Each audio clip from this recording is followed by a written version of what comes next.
The morning Ruth Calloway loaded the last of her grandfather's things into the back of her rusted Chevy pickup. It was raining. Not the kind of rain that announces itself with thunder or drama, but the quiet, persistent kind that soaks through everything before you notice it has started. The kind of rain that makes the world feel like it has already decided something without asking your opinion.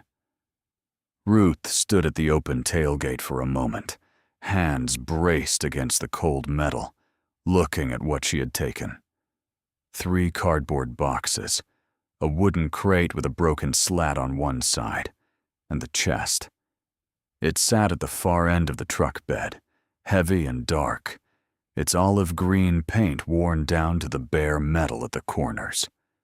The clasp was military issue, the kind pressed from stamped steel rather than shaped by any craftsman's hand. Someone had stenciled a name above it long ago in black paint. The letters faded to near illegibility by 60 years of attic air. She could still make out the shape of it. Calloway. Her grandfather's name. Her name. Ruth closed the tailgate and stood in the rain without moving for a moment. She was 39 years old, and she had been standing at the edge of something difficult for so long that it had begun to feel like the only place she knew how to stand. She climbed into the cab, started the engine on the second try, and pulled away from the house without looking back. The house had belonged to her grandfather, Edwin Calloway, for most of his adult life. He had bought it in 1961 with money saved over 15 years of working, first at the lumber yard, then at the paper mill, and finally as a maintenance foreman for the county roads department.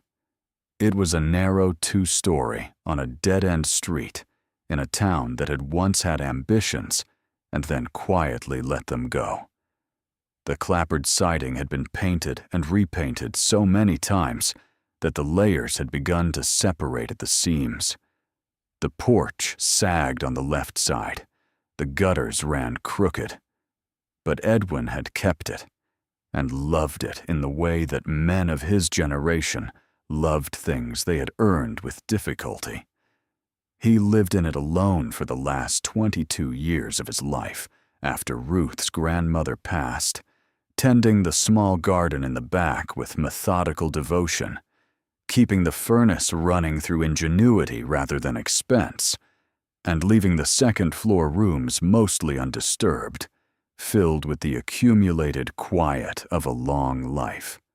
Edwin Calloway died in October, 2 weeks before his 83rd birthday, in the same bedroom where he had slept for 6 decades. Ruth had been the one to find him, having driven 3 hours on a Sunday, because he had not answered the phone for 2 days. She had sat with him for a while before calling anyone. It felt like the right thing to do. He had been her anchor in a way that was hard to put into words, steady and plain and dependable in the manner of things built to last rather than to impress. His absence left a silence in her that she carried like weight. The family gathered for the reading of the will, as families do, wearing expressions that balanced grief with a watchfulness they did not entirely bother to hide. Edwin had 3 children still living. Ruth's mother, Carol, the eldest, who lived 40 minutes away and visited twice a year. Her uncle Dennis, who had relocated to the coast and called on holidays with the enthusiasm of someone fulfilling an obligation. And her Aunt Patricia, the youngest, who had done well in real estate, and wore that success quietly but unmistakably in the quality of her clothing and the particular way she tilted her head when other people spoke. The will was straightforward, in the way that honest men's wills tend to be. The house would be sold, and the proceeds divided equally among the 3 children. Personal effects were to be distributed by agreement. There was a modest savings account, enough to cover the cost of the funeral and leave a small remainder. Edwin had not been a man of financial accumulation, but he had been careful, and that care was evident in the orderly simplicity of what he left behind. The sorting of the house fell to whoever showed up to do it. Dennis called twice to say he was coming, and then did not come. Patricia arrived for a single afternoon, moved through the downstairs rooms with brisk efficiency, selected a few pieces of furniture she described as having sentimental value, and left before dinner. Carol helped for a weekend, sorting the kitchen and the bedroom, and then declared that she could not continue without someone else present. Ruth continued alone. She took her time with it. She was not in a rush, or rather, her life was full of different kinds of urgency, and this one asked for slowness. She went through the drawers carefully, unfolding papers, reading letters, holding objects up to the light, as if duration of attention could preserve what time was already dissolving. She found photographs she had never seen. Her grandfather, as a young man, lean and straight, in the flat olive uniform of someone who has been told to stand still for a camera. She found notebooks filled with his neat, cramped handwriting, expense records mostly, lists of repairs to be made. A few passages that surprised her with their unexpectedness, observations about the sky, about the sound of the creek behind the mill, about a dream he had about his own father that he could not quite describe, but felt compelled to write down anyway. The attic was the last thing she tackled. She went up on a Saturday morning in November, 2 weeks after the funeral, with a flashlight and a pair of heavy work gloves. The attic stairs were the folding kind, pulled down from the hallway ceiling, and they swayed slightly under her weight as she climbed.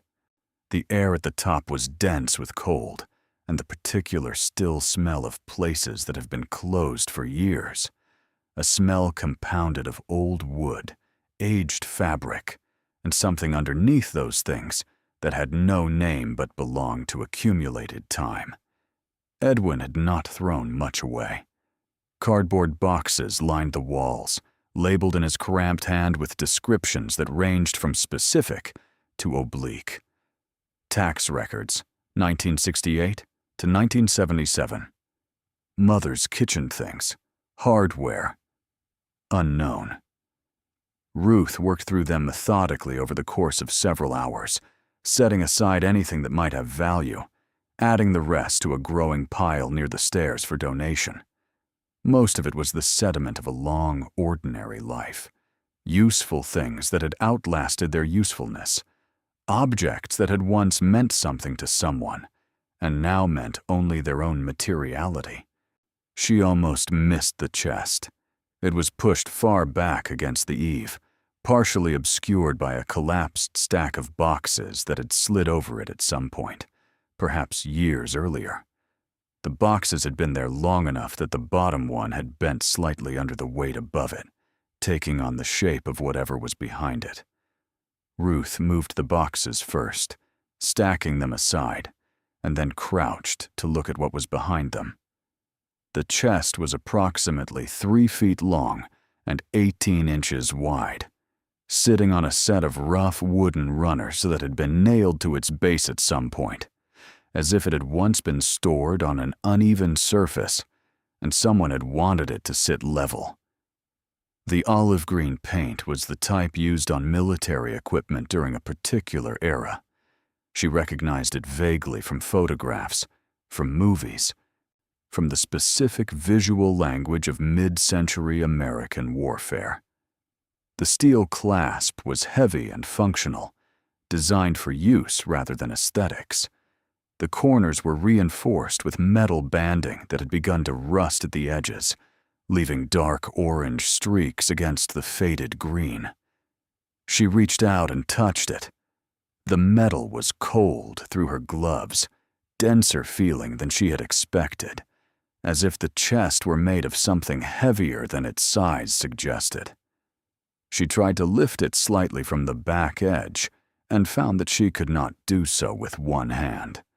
Whatever was inside added significant weight. She sat back on her heels and looked at it for a long moment. Her grandfather had never spoken about the war at length. This was not unusual for men of his generation. There was a whole architecture of silence surrounding what they had seen and done and carried home, built carefully and maintained stubbornly, wall by wall, over the years that followed. She knew the broad outlines. Edwin Calloway had served in the Pacific Theater in the final years of the war. He had come home at 21 with all his limbs intact and a quietness about him that had never entirely gone away. He had put the past behind him in the way that required constant, invisible effort and never referred to it as anything other than a long time ago. She had never thought to ask about the chest. She could not now remember ever seeing it before. She wrapped both hands around the handle on the near end and pulled. The chest moved grudgingly, scraping across the attic floor with a sound like protest, shifting dust in small clouds.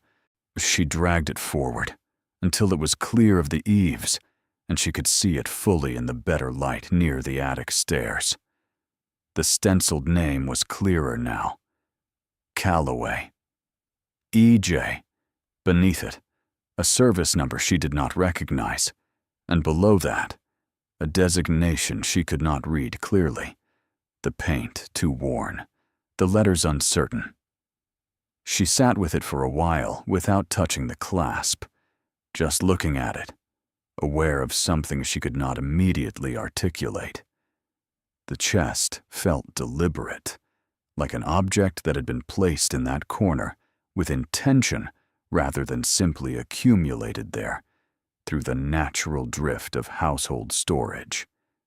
The collapsed boxes in front of it could have fallen by accident or could have been positioned to conceal. She could not tell. But the distance between those possibilities, once she noticed it, was not comfortable. When she brought it up downstairs, the reaction she received from the rest of the family was rapid and decisive and dismissive in the way that families are when they have already decided a conversation's conclusion before it begins. Her mother called that evening after Ruth sent a photograph of the chest sitting on the kitchen floor. The reaction was a sound somewhere between a laugh and a sigh, the sound of a person setting down a concern they do not consider worth carrying. "That old thing," Carol said. "I remember that from when I was a girl. It was always up there. Dad never talked about what was in it. I always assumed it was just old uniform pieces, belt buckles, that kind of thing." "It's heavy," Ruth said.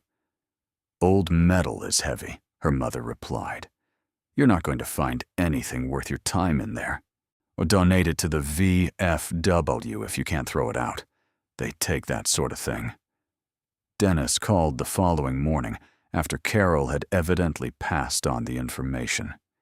His tone was the slightly elevated one he adopted when he felt his authority was being insufficiently acknowledged.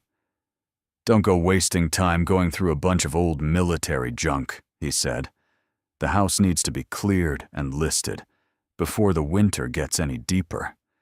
The agent says there's a window here that we shouldn't lose." "I'm not delaying anything," Ruth said. "I'm going through the attic." "Well, go through it fast. Anything that isn't obviously valuable, box it up and donate it. That chest is not going to contain anything that changes your life, Ruth. It's going to contain old uniform pieces, and maybe a medal nobody cares about. Don't romanticize it." Patricia was more direct when she texted that afternoon. Just a few lines, typed with the confident efficiency of someone who rarely doubted her assessments. "Saw the photo. That's just standard military issue storage. They gave every soldier one." Dad was sentimental about that kind of thing, but sentimentality isn't value. If you want something to remember him by, keep a photo. Let the rest go." Ruth looked at the text for a moment, then set her phone face down on the table. She did not respond. She was used to this. Not the specific conversation about the chest, but the texture of it. The particular way her family's voices took on a tone of gentle condescension when they spoke to her about practical matters, as if long familiarity with her circumstances had given them the right to make decisions on her behalf, and she understood it in a way. She was the one who had stayed nearby, who had driven the 3 hours on Sunday, who had sat with her grandfather in the final silence. She was also the one who was, by any conventional measure, struggling. Ruth had been divorced for 3 years. Her marriage to Nathan had been quiet at its best and exhausting at its worst, and its ending had left her with 2 children, a rental house that was manageable in theory and difficult in practice, and a part-time job at the dental office that paid enough to keep the lights on, but not enough to stop thinking about whether the lights would stay on. She had been trying to find a second job for 8 months. She had a degree she did not use in a field that no longer existed in her town. She was not defeated, but she was tired in a specific way that had no clean name. And the tiredness of a person who has been doing the right things in the wrong conditions for long enough that hope and persistence have started to feel indistinguishable from stubbornness. She did not argue with her family about the chest. She did not explain or justify or push back against the assessments they had already finalized. She simply kept it. When the house was cleared, and the last of the boxes either donated or disposed of, when the keys were handed to the real estate agent, and the lock changed, and the for sale sign planted in the frost-hardened front yard, Ruth drove home with the 3 cardboard boxes, the wooden crate, and the chest in the back of her truck. Her share of the house sale would take months to materialize. The chest cost her nothing. Whatever it contained was hers. She put it in the corner of the spare room, which was also the room where she kept her sewing machine and the bins of winter clothes and the box of school projects her children had brought home over the years. The room served, as spare rooms in houses like hers tended to serve, as a place for things that had not yet been resolved.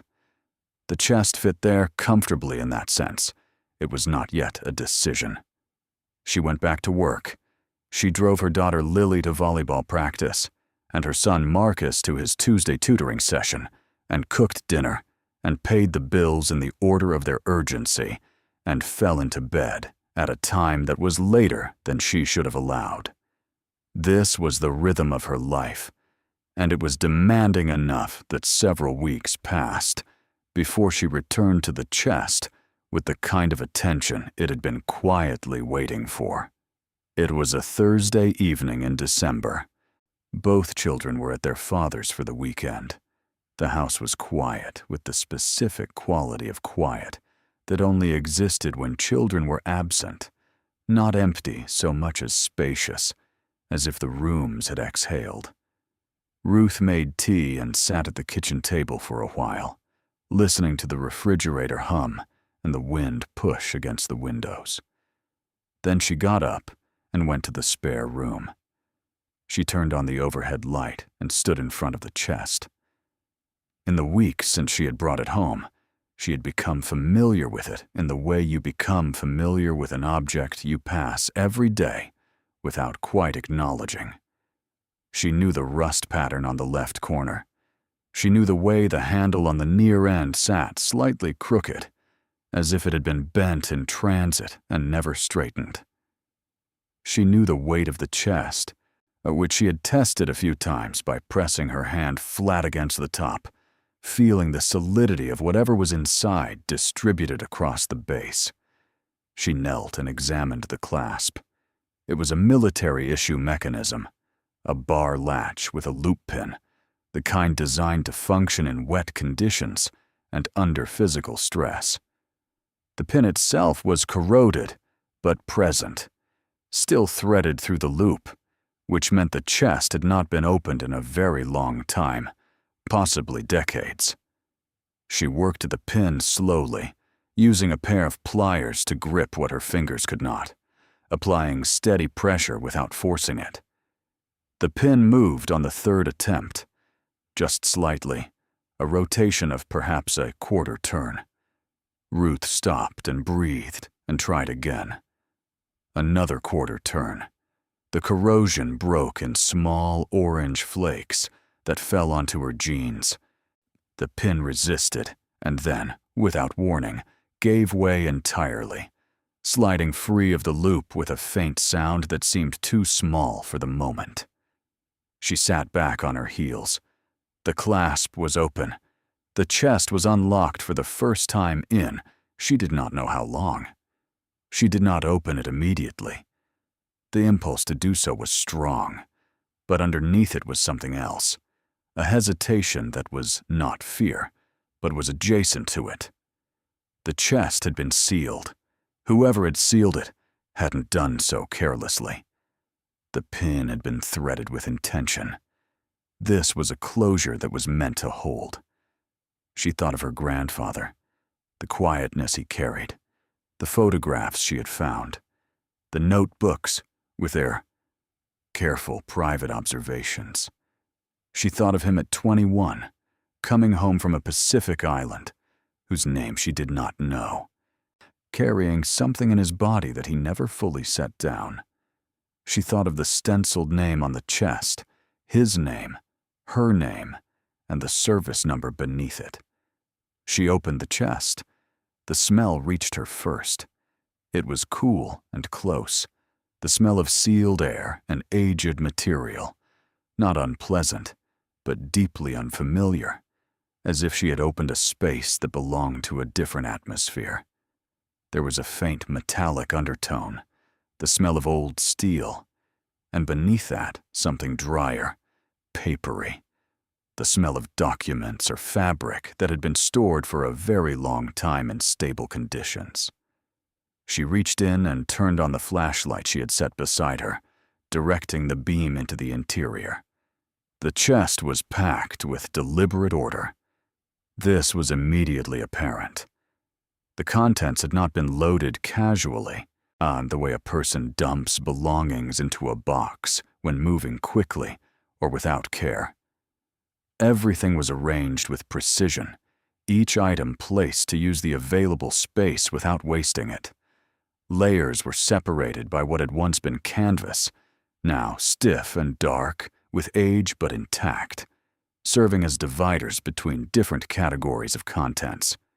She saw the uniform first, or rather, what remained of it.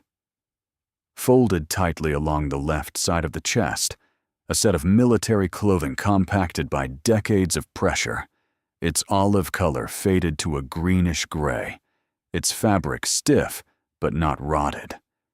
Beneath the uniform, when she carefully lifted the edge of canvas, she could see the handle of a folded leather kit, the kind used to carry small personal items. Beside it, a pair of dog tags on a chain, the metal green with oxidation.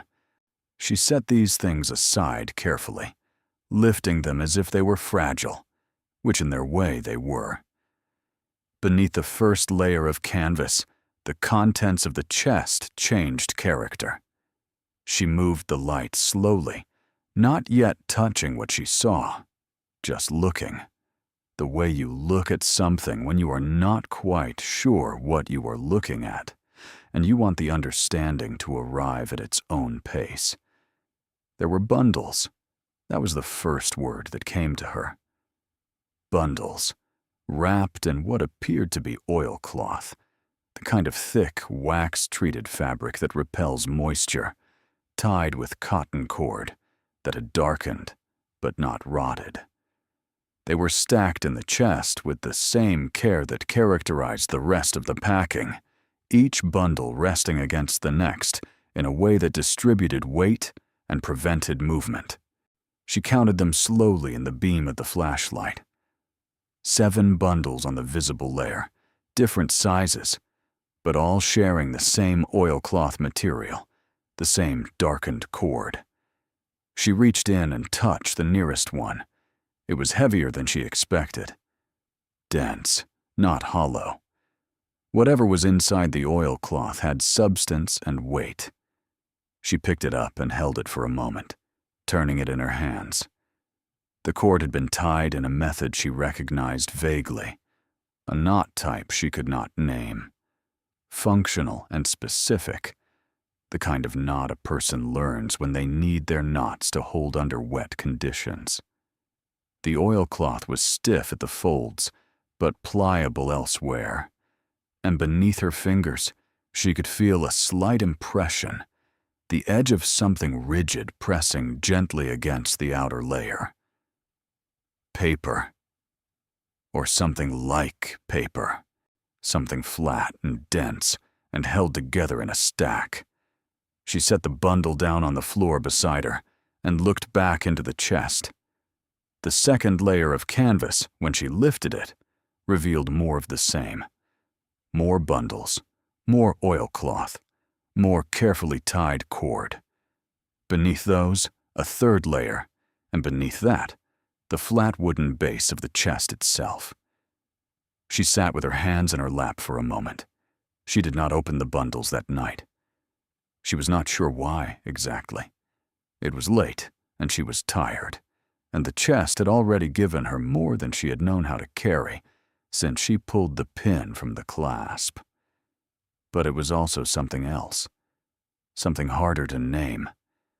The deliberateness of the packing, the care taken against moisture and movement, the depth of the chest and the quantity of what was inside it. These were not the artifacts of sentimentality. They were not belt buckles and service medals and the small personal residue of a young man's time at war. Someone had placed these things here with intention. Someone had wanted them to last. She replaced the canvas layers carefully, returned the uniform and the dog tags to their positions, and closed the chest. She left the clasp open. She carried her tea to the living room and sat in the chair by the window for a long time, listening to the wind, thinking about her grandfather at 21, thinking about the weight of the bundles, thinking about the specific word that had been forming in her mind ever since she reached into the chest and felt the rigid edges beneath the oilcloth pressing against her fingers. Paper. Something like paper. Something flat and held together in a stack. She did not sleep well that night. In the morning, she called her mother. "Open it," Carol said, when Ruth described what she had found. "If it's nothing, it's nothing." "It doesn't feel like nothing," Ruth said. There was a pause. Her mother's pauses had a texture to them, a quality of patience deployed against impatience that Ruth had known her whole life. "Ruth," Carol said, gently, carefully, with the particular intonation she used when she was being kind and condescending in the same breath. "Your grandfather was a private man. He probably kept things from the war because they meant something to him personally. Soldiers did that. They held on to papers, letters, whatever they had. It doesn't mean it's valuable. It means it was his." "He kept it hidden," Ruth said. "He kept it in the attic," Carol corrected. "That's not hidden. That's stored. Under boxes, far back against the eave." "Ruth." A brief silence. "I love you. I know things are hard right now. But please, don't build something out of an old military chest that isn't there. Go through it. Find whatever there is to find. Keep what's meaningful to you and move on. You don't need a mystery right now. You need stability." Ruth did not argue with this either. She went back to the spare room instead. She carried the nearest bundle to the kitchen table.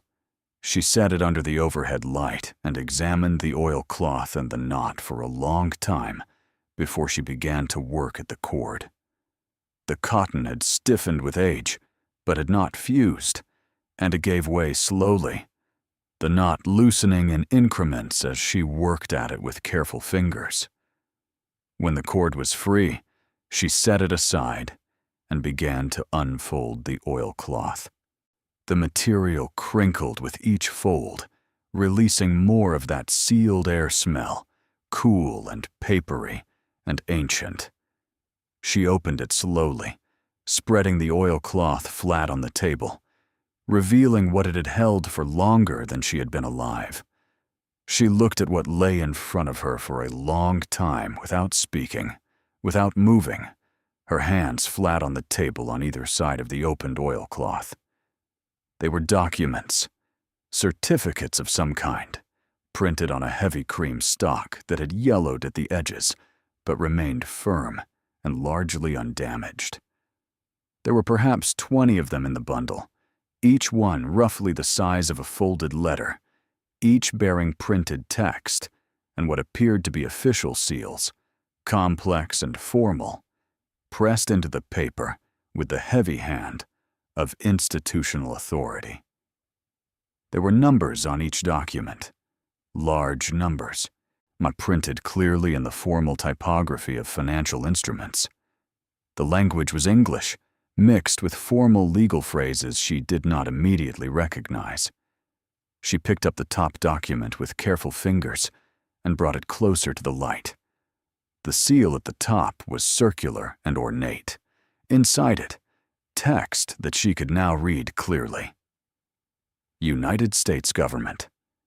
Beneath the seal, in the formal language of official documents, a designation she did not yet fully understand, but felt in the base of her stomach, with the certainty that precedes comprehension, was something she was not prepared for.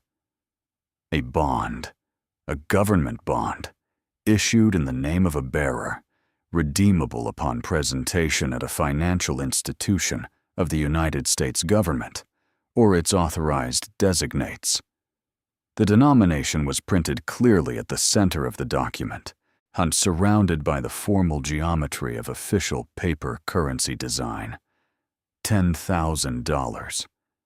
She set the document down very carefully. She looked at the rest of the bundle. 20 documents, more or less, $10,000 each. She sat down slowly in the chair she had pulled up to the table.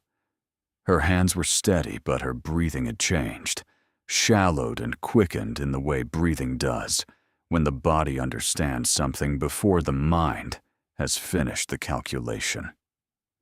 She reached into the oilcloth and counted the documents again, more carefully this time, separating each one, laying them flat, a row of cream-colored papers under the kitchen light.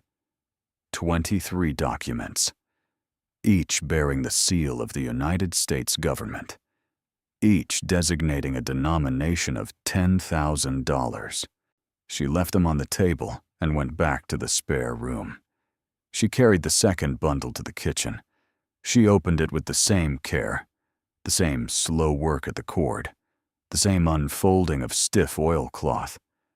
More documents, different in appearance from the first bundle, slightly different in format, but sharing the same cream stock, the same formal seals, the same printed denominations. These were larger in individual value, the numbers she read after a moment of uncertain comprehension designating $25,000 each. She counted 17. She left both bundles on the table and stood in the kitchen doorway for a moment, looking at them. The light was ordinary. The refrigerator was humming. Outside, a car passed on the wet street, its headlights sweeping briefly across the window. She went back to the spare room and sat on the floor in front of the chest. There were 7 bundles in the first visible layer. She had opened 2. There were more layers beneath. She sat there for a long time in the quiet of the house, with the sound of rain beginning again against the window, thinking about her grandfather at 21, thinking about the Pacific, thinking about the specific care with which the oilcloth had been wrapped, and the cord tied, and the canvas laid between the layers, with the precision of a person who needed what they were preserving to endure. Thinking about the weight of the chest and the word deliberate, which had been with her since the attic, which had not left her, which was pressing itself now against the inside of her chest with increasing insistence. She thought about her mother saying it's just stored, about Dennis saying don't romanticize it, about Patricia's text, standard military issue, let the rest go. She thought about the denominations printed on the documents, 10,000, 25,000, the arithmetic forming in her mind with the involuntary clarity of something she wasn't trying to calculate and could not stop calculating. She put her hands flat on the lid of the chest. The rain was steady now, filling the silence with its soft, indifferent percussion. She did not open the remaining bundles that night, but she knew, with the same certainty that had been building since she first touched the oilcloth and felt the rigid edges beneath, that what was in this chest wasn't belt buckles. It was not service medals or letters or the small personal residue of a young man's time at war. It was something that had been hidden in plain sight for 60 years. Something that had been labeled worthless by the people who had looked at the chest and seen only the outside. Something that had been waiting. The following morning arrived gray and still, the rain from the night before lingering as a low, cold mist that settled along the street and softened the edges of the houses visible from the kitchen window. Ruth woke earlier than usual, pulled upright from a shallow sleep by the same impulse that had kept her in the spare room the night before. Sitting on the floor with her hands on the chest lid, running calculations she had not asked her mind to run. She made coffee and stood at the counter drinking it, looking at the 2 opened bundles still spread on the kitchen table where she had left them. She had thought briefly about putting them back in the chest before going to bed, but the act had felt wrong in a way she did not entirely understand, as if replacing them would have been a kind of deliberate unknowing, a choice to step back behind a line that she had already crossed. She drank her coffee and looked at the documents and understood that she was alone with this for now. Lily and Marcus would be home Sunday evening. She had 2 days. She had the chest and the bundles she had not yet opened, and the arithmetic that would not stop building in the back of her mind. She set down her cup and went to the spare room and brought the chest to the kitchen. She worked through the rest of the morning opening the remaining 5 bundles from the first layer, laying each one on the table with the same care she had brought to the first 2. Her hands remained steady. Her breathing remained controlled. She had found, somewhere in the hours of the night, a quality of stillness that was not calm so much as focus, the kind of deliberate, narrowed attention that precedes a decision and borrows its clarity from necessity. Each bundle contained documents. Each bundle was wrapped in the same oilcloth with the same cotton cord. Each showed the same evidence of deliberate, careful packing, the same intention against moisture and movement. The denominations varied. Some bundles contained instruments bearing values of $10,000 each. Others bore $25,000. One bundle, so heavier than the rest, contained documents whose individual values were printed at $50,000, and the number of those documents, when she counted them twice, and then a third time to be certain, was 14. She sat at the kitchen table and looked at the contents of the first layer laid out in front of her. 7 bundles. She did not add the total yet. Something in her resisted the final number, as if reaching it would make the situation real in a way that was not yet reversible. She understood this was irrational. The situation was already real. The documents were already on her table. The arithmetic was already forming, whether she calculated it or not.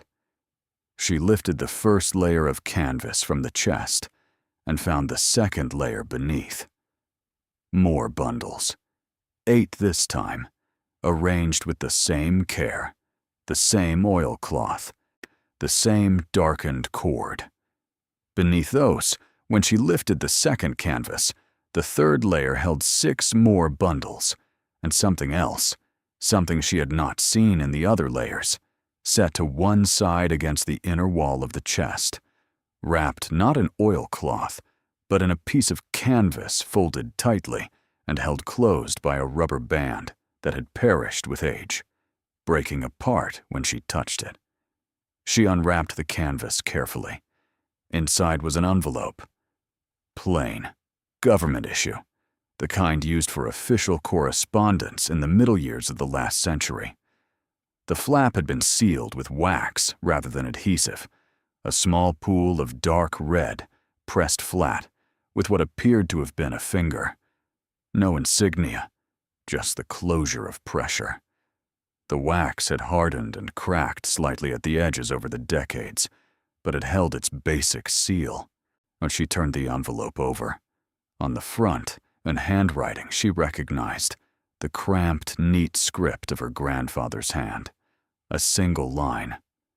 For whoever finds this when the time is right. Ruth sat at the table for a long time with the envelope in her hands. The rain had stopped outside. The mist had thinned. Through the window she could see a pale gray light beginning to open in the sky, tentative and quiet, the kind of light that arrives before it decides how far it intends to go.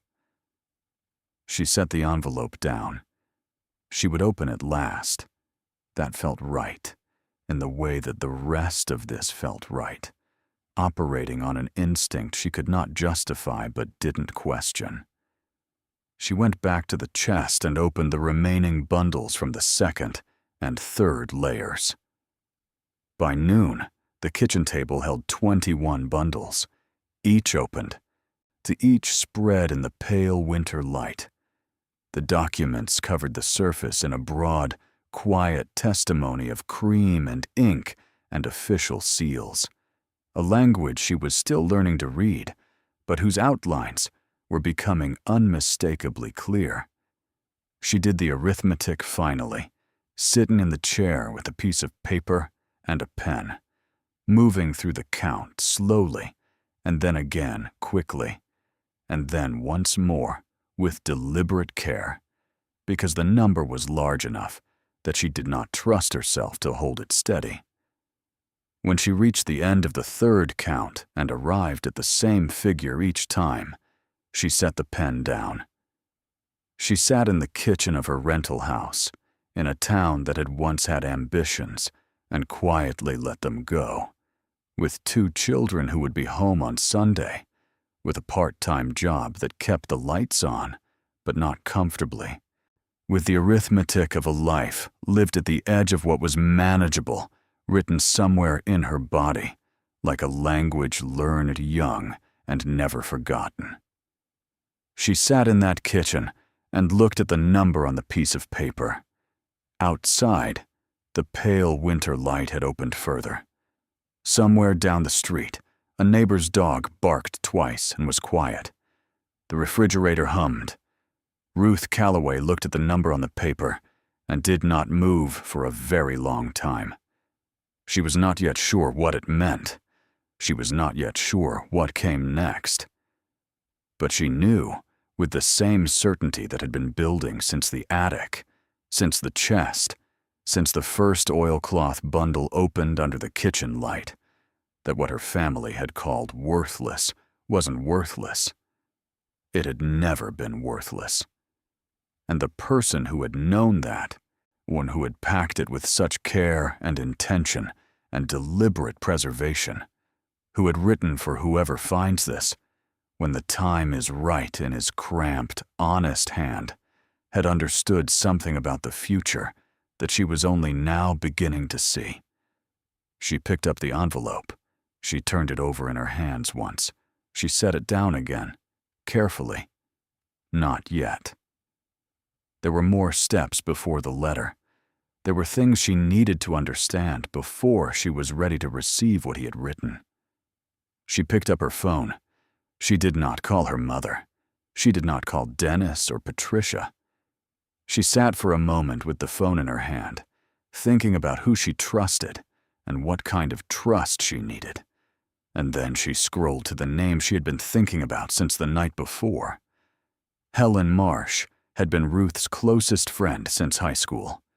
She had become a paralegal, and then, after years of evening school, an attorney, practicing in the county seat 40 minutes north. She had a particular quality of mind that Ruth valued above almost anything else, the ability to look at a situation clearly without either minimizing its importance or inflating it into something unmanageable. She was also, and this mattered, someone who would not tell her to let it go. Ruth called and listened to the ring. Helen answered on the third ring, her voice the particular mix of warmth and alertness that meant she was already working. "Ruth," she said. "What's going on?" Ruth looked at the documents on the table. She looked at the number on the piece of paper. She looked at the envelope set to one side, waiting. "I need you to come over," Ruth said. "I found something in my grandfather's chest, so I need someone to look at it with me. I need someone who knows what they're looking at." A pause. Helen's pauses were different from her mother's, quicker, more decisive. "How soon?" Helen asked. "As soon as you can," Ruth said. Another pause. The sound of movement. A chair. Papers. 2 hours, Helen said. Ruth set down the phone and looked at the documents again, spread across the kitchen table in the pale winter light. Silent and formal, and impossibly patient. She sat with them and waited for someone who would not tell her it was nothing. Outside, the mist had cleared entirely. The sky above the street was open now, white and wide and still. The kind of sky that does not promise anything specific, but does not rule anything out. 2 hours. She could wait 2 hours. She had been waiting a great deal longer than that for something to change. Helen Marsh arrived in exactly 2 hours, pulling into the driveway in the practical gray sedan she had driven for 7 years, and maintained with the same methodical attention she brought to everything she considered worth keeping. Ruth heard the car door close and was already in the hallway when the knock came, opening the front door before Helen had fully lowered her hand. Helen looked at her face. She did not say anything immediately, which was one of the things Ruth had always trusted about her. Helen read situations before she spoke into them. "Come in," Ruth said. Helen stepped inside and followed Ruth to the kitchen. She stopped in the doorway, and Ruth watched her take in the table, the spread of documents, the opened oilcloth bundle set to the side, and the piece of paper with the arithmetic on it. Helen's expression went through several phases in quick succession, starting with the calm of a person who has prepared for various possibilities and moving through something more alert, then settling into the careful neutrality of someone who knows better than to react before they understand. "Tell me," Helen said. Ruth told her everything. She started with the attic and the collapsed boxes and the chest behind them. She described the stenciled name, the clasp, the pin corroded in its loop. She described the layers inside, the uniform, the dog tags, the oilcloth bundles, and their arrangement. The way everything had been packed with deliberate care against moisture and movement. She described opening the first bundle at the kitchen table and seeing the documents and the seals and the denominations. She described opening the rest, one by one, through the morning. She showed Helen the piece of paper with the arithmetic. Helen looked at the number. She looked at it for a moment without speaking. Then she pulled out the chair across from Ruth and sat down. "May I?" she said, gesturing toward the nearest documents. "Please," Ruth said. Helen picked up the first document with both hands, holding it by the edges in the manner of someone who has handled evidence and understands the principle of preservation, even when not legally required to observe it. She examined the front, the seal, the printed text, the denomination. She turned it over and examined the back. She set it down and picked up another, repeating the process, moving through 5 or 6 documents with the same careful attention before she stopped and folded her hands on the table. "These are bearer bonds," Helen said. "You know what that means?" "I looked it up last night," Ruth said. "A bond issued to whoever holds it physically. No registered owner. The holder is the owner." Helen nodded. That's essentially correct. Bearer bonds were a common financial instrument for most of the 20th century. The United States issued them through various periods, particularly around wartime and the years following, as a way of facilitating certain kinds of capital movement. They were phased out gradually over the latter decades of the century, largely because they were difficult to track and regulate. The government stopped issuing them domestically, and there were periods where the rules around redemption were modified. But bonds issued before those changes, particularly those from the earlier periods, exist in a legal gray area that is genuinely complex. Gray area meaning what, exactly? Ruth asked. Helen turned another document over in her hands. Gray area, meaning the question of whether and how they can be redeemed, is not a simple one. It depends on the specific issuance, the date, the authorizing legislation, the specific terms printed on the face of the instrument. Some bearer bonds from this period were subject to maturity dates, after which they ceased to bear interest, but remained technically redeemable. Others were subject to specific call provisions. Others still carry accumulated interest that is compounded for decades. She set the document down. The short version is that these are not automatically worthless, and they are not automatically worth face value plus interest at the most favorable calculation. The actual value requires careful authentication and legal assessment. "But they could be worth something," Ruth said. Helen looked at her steadily. "Ruth, if these are genuine, and I am not in a position to determine that today, if these are genuine instruments from the periods they appear to represent, based on what I am seeing on this table, they could be worth considerably more than face value. The interest accumulation alone on instruments this old, if applicable, would be substantial." Ruth looked at the piece of paper with her arithmetic on it. The face value total she had calculated, and simply multiplying denominations by quantities without accounting for interest or legal nuance, was a number she had written down 3 times and still did not fully believe. "I need to know if they're real," Ruth said. "Yes," Helen agreed. "That's the first step. And for that, you need an expert. Not a local bank. Not a general financial advisor. You need someone who specifically understands historical government securities and bearer instruments. I know someone who might be able to help, or at least point us in the right direction. A colleague of mine worked a case several years ago involving a collection of historical bonds and consulted with a firm in the city that handles exactly this kind of authentication. She paused. Ruth, before we make any calls, I want to ask you something. Go ahead, Ruth said. Who else knows about this? Ruth was quiet for a moment. I called you this morning. I described what I found to my mother yesterday, generally before I opened anything beyond the first 2 bundles. She told me it was probably uniform pieces and belt buckles. Dennis and Patricia had the same reaction when she told them. They don't know about the documents specifically. No. Helen nodded slowly. Keep it that way for now. I don't mean permanently.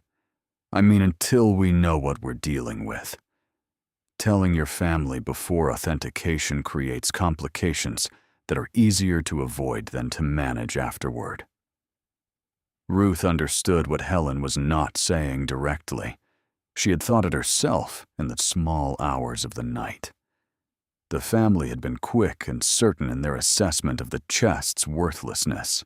Well, they had also been quick and certain about many things regarding Edwin's estate.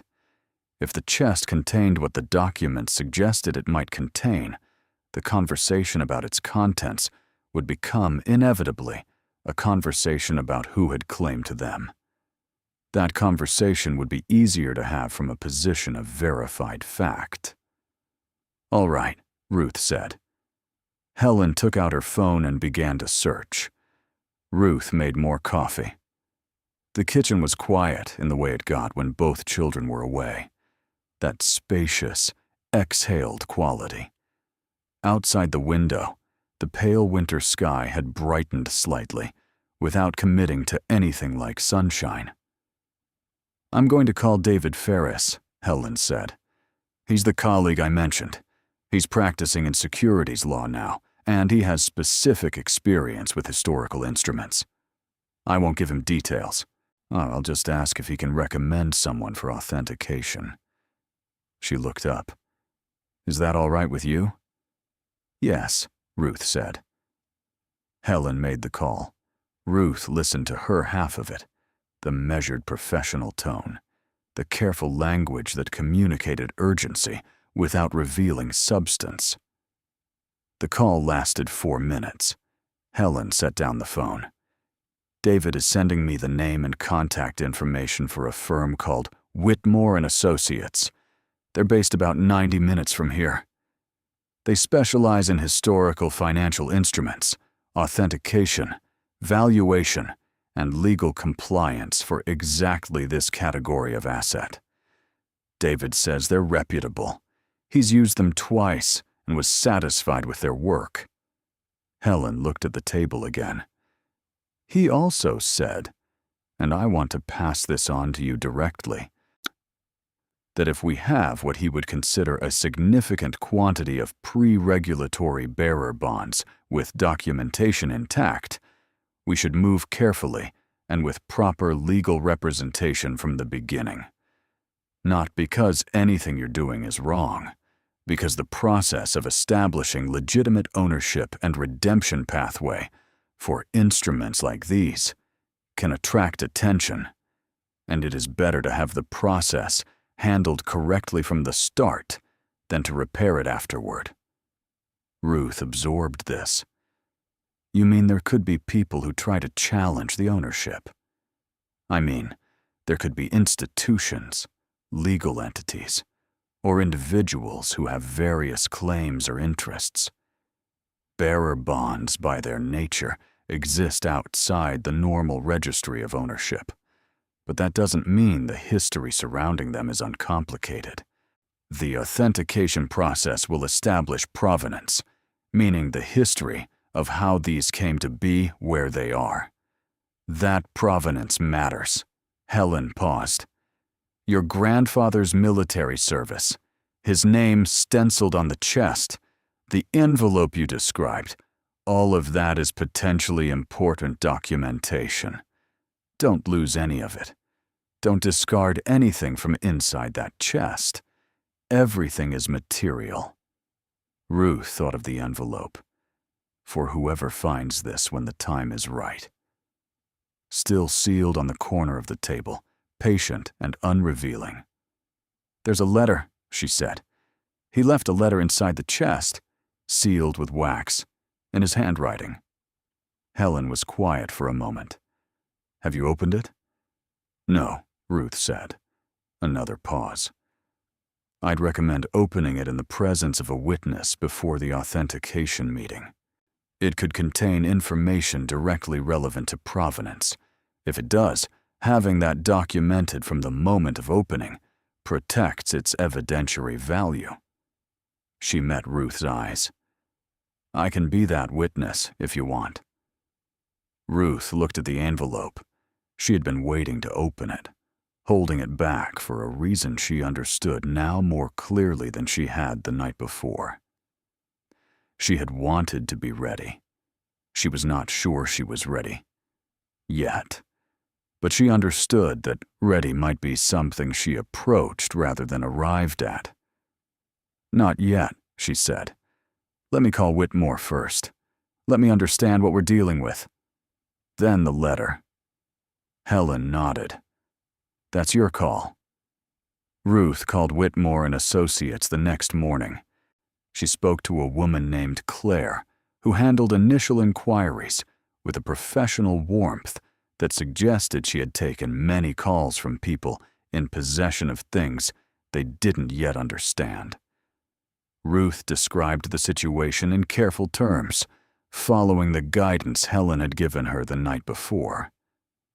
Historical financial instruments, bearer bonds, found in a deceased family member's effects, condition unknown, quantity substantial, seeking authentication and professional assessment. Claire asked a few clarifying questions. Date range of the instruments if visible on the face, general condition of the documents, whether they had been stored in any particular way. Ruth answered each one. When she mentioned the oilcloth wrapping and the sealed military chest, there was a brief pause on the other end of the line. "I'd like to have one of our senior associates speak with you directly," Claire said. "Would Thursday work?" Thursday was 2 days away. "Yes," Ruth said. "We can do this initially by secure video call if you prefer, and you can bring documents to the call visually, or you can come in person to our office. For a collection of this potential significance, in person is our recommendation." "In person," Ruth said.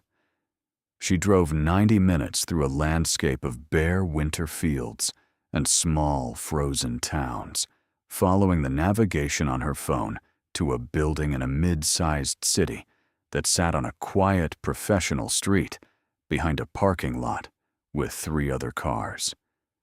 The office was understated in the way that offices dealing in very old money tend to be, not shabby, but without the performative freshness of places trying to signal wealth they do not yet possess. The furniture was good and old. The carpet was the color of dried oak leaves. Helen had come with her. They sat together in a waiting area for 10 minutes before a man in his late 50s appeared and introduced himself as James Whitmore. He was compact and unhurried, with the particular manner of someone who has spent decades in the company of things most people never see and has developed a calibrated patience as a result. He shook both their hands and led them to a conference room where a second associate, a younger woman named Dr. Aisha Patel, who was introduced as their specialist in historical government securities, was already seated. Ruth had brought 3 of the bundles in a document envelope, selected to represent the range of denominations and formats she had found. She had left the rest at home in the chest, which Helen had advised her to lock, and which she had additionally secured in the spare room closet with a padlock bought the previous afternoon from the hardware store. The envelope with her grandfather's letter she had brought as well, still sealed, still patient. She laid the documents on the conference table. Whitmore and Patel moved through them with the focused attention of people for whom this was not remarkable, but was nonetheless serious. Patel used a loupe on several of the seals. She examined the paper fiber under a portable light. She referred to a reference binder she had brought to the table and compared details silently, turning pages with methodical precision. The examination took 40 minutes. Ruth and Helen sat quietly. Ruth had the sensation, familiar from difficult moments in her life, of being in a room where the facts were being assembled by other people, and she had no choice but to wait for them to finish. When Patel set down the loupe and looked up, her expression was composed, but not neutral. There was something behind it that Ruth had learned, in her 39 years, to recognize as the careful management of a significant finding. "Mrs. Calloway," Patel said, "I want to be thorough with you about what I'm seeing, and I want to be equally clear about what would be required before we could make any definitive determinations. But based on my initial examination of these 3 bundles, I can tell you that the paper stock, the printing methodology, the seal impressions, and the formatting are all consistent with genuine United States government bearer bond issuances from the periods indicated on the face of the instruments." She paused. "These are not reproductions. They are not obvious forgeries. They present as authentic instruments." Ruth kept her hands flat on her thighs. "The specific issuances represented here span 2 periods," Patel continued. "The earlier instruments date to the late 1930s and early 1940s, issued under specific Treasury authorizations in the lead-up to and during the Second World War. The later instruments date to the post-war period, the late 1940s into the early 1950s. Both periods saw significant issuance of bearer instruments for various governmental purposes, some publicly recorded, while others issued through channels that were not comprehensively documented in the public record." She turned one of the documents to face Ruth. "The denominations on these instruments and the condition in which they've been preserved are remarkable. The oilcloth storage you described is consistent with military field preservation practices. Whoever packed these knew what they were doing." "What about redemption?" Helen asked. "Practically speaking." Whitmore answered this one, leaning forward slightly. "That's where it becomes genuinely complex, and I want to be honest with you that it is not a simple process. Bearer bonds issued before the domestic regulatory changes of the later 20th century exist in a specific legal category. The government's position on older bearer instruments has evolved over the decades, and there are established legal pathways for redemption claims, but they require documentation of provenance. They require authentication at a level more comprehensive than what we've done today, and they often require legal proceedings to establish clear ownership and clear the chain of title." "How long does that process take?" Ruth asked. "In cases involving straightforward provenance and no competing claims, it can be managed in several months. In cases where provenance is contested, or where the instruments themselves have a complicated history, it can take longer." He looked at the documents on the table. "The key question for your situation is provenance. How did these instruments come to be in your grandfather's possession? The answer to that question determines the shape of the legal pathway." Ruth thought of the envelope. She set it on the table. "He left a letter," she said, "inside the chest with the documents. I haven't opened it yet. My attorney recommended opening it with a witness present. Whitmore and Patel looked at the envelope without reaching for it. Both of them understood its significance without being told. "When you're ready," Whitmore said, "and I would strongly recommend doing this in the presence of your attorney. Opening and documenting that letter will likely be the most important single step in establishing your provenance. Whatever your grandfather wrote, whatever explanation he left, it becomes part of the legal record from the moment it's opened and witnessed." Ruth nodded. She had known this, or known something close to it. The letter had been patient for this long. It could wait a little longer for the right moment. "In the meantime," Helen said, "what can you tell us about value? Approximate value, given what you've seen today?" Patel and Whitmore exchanged a brief look. Not the look of reluctance, but the look of people calibrating how to present a number accurately. "Face value of the 3 bundles you've brought today," Patel said, "is approximately $430,000. The room was quiet. "The full collection you've described," Whitmore said, choosing his words with care. "If the remaining bundles are consistent with what we've seen here, and if authentication is confirmed, the face value would be in the range of several $1,000,000. However," he paused, and the pause had weight.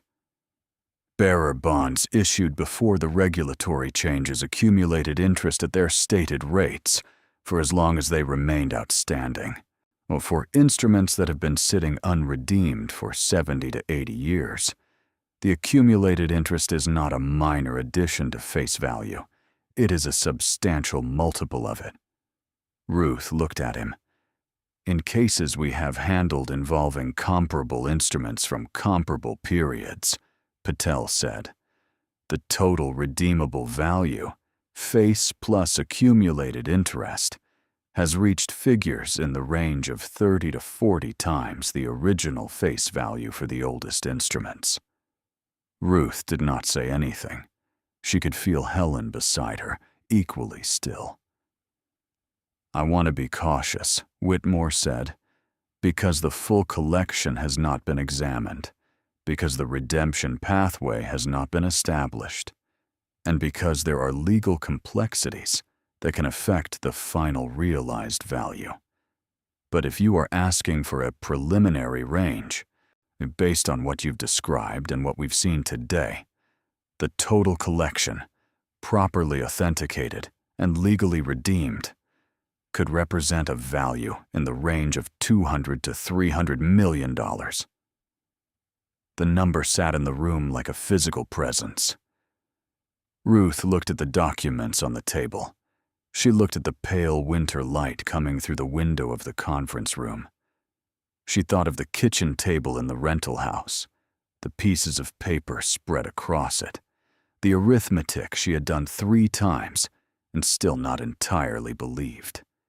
She thought of her grandfather at 21, coming home from an island in the Pacific, carrying something in the chest that she now understood was not merely sentimental.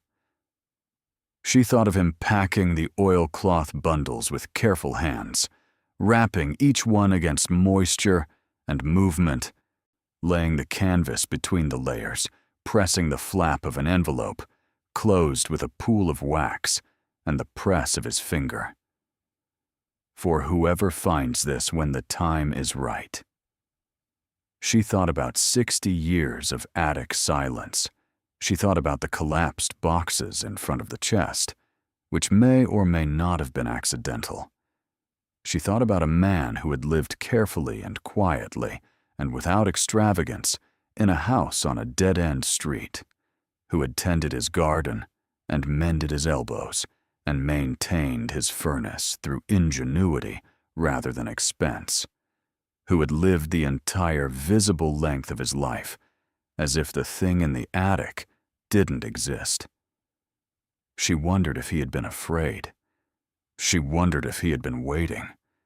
She wondered if he had chosen her specifically in some long prior calculation, on understanding the nature of the person who would stay nearby and be the one to sort through the house and carry the chest home rather than leave it for donation.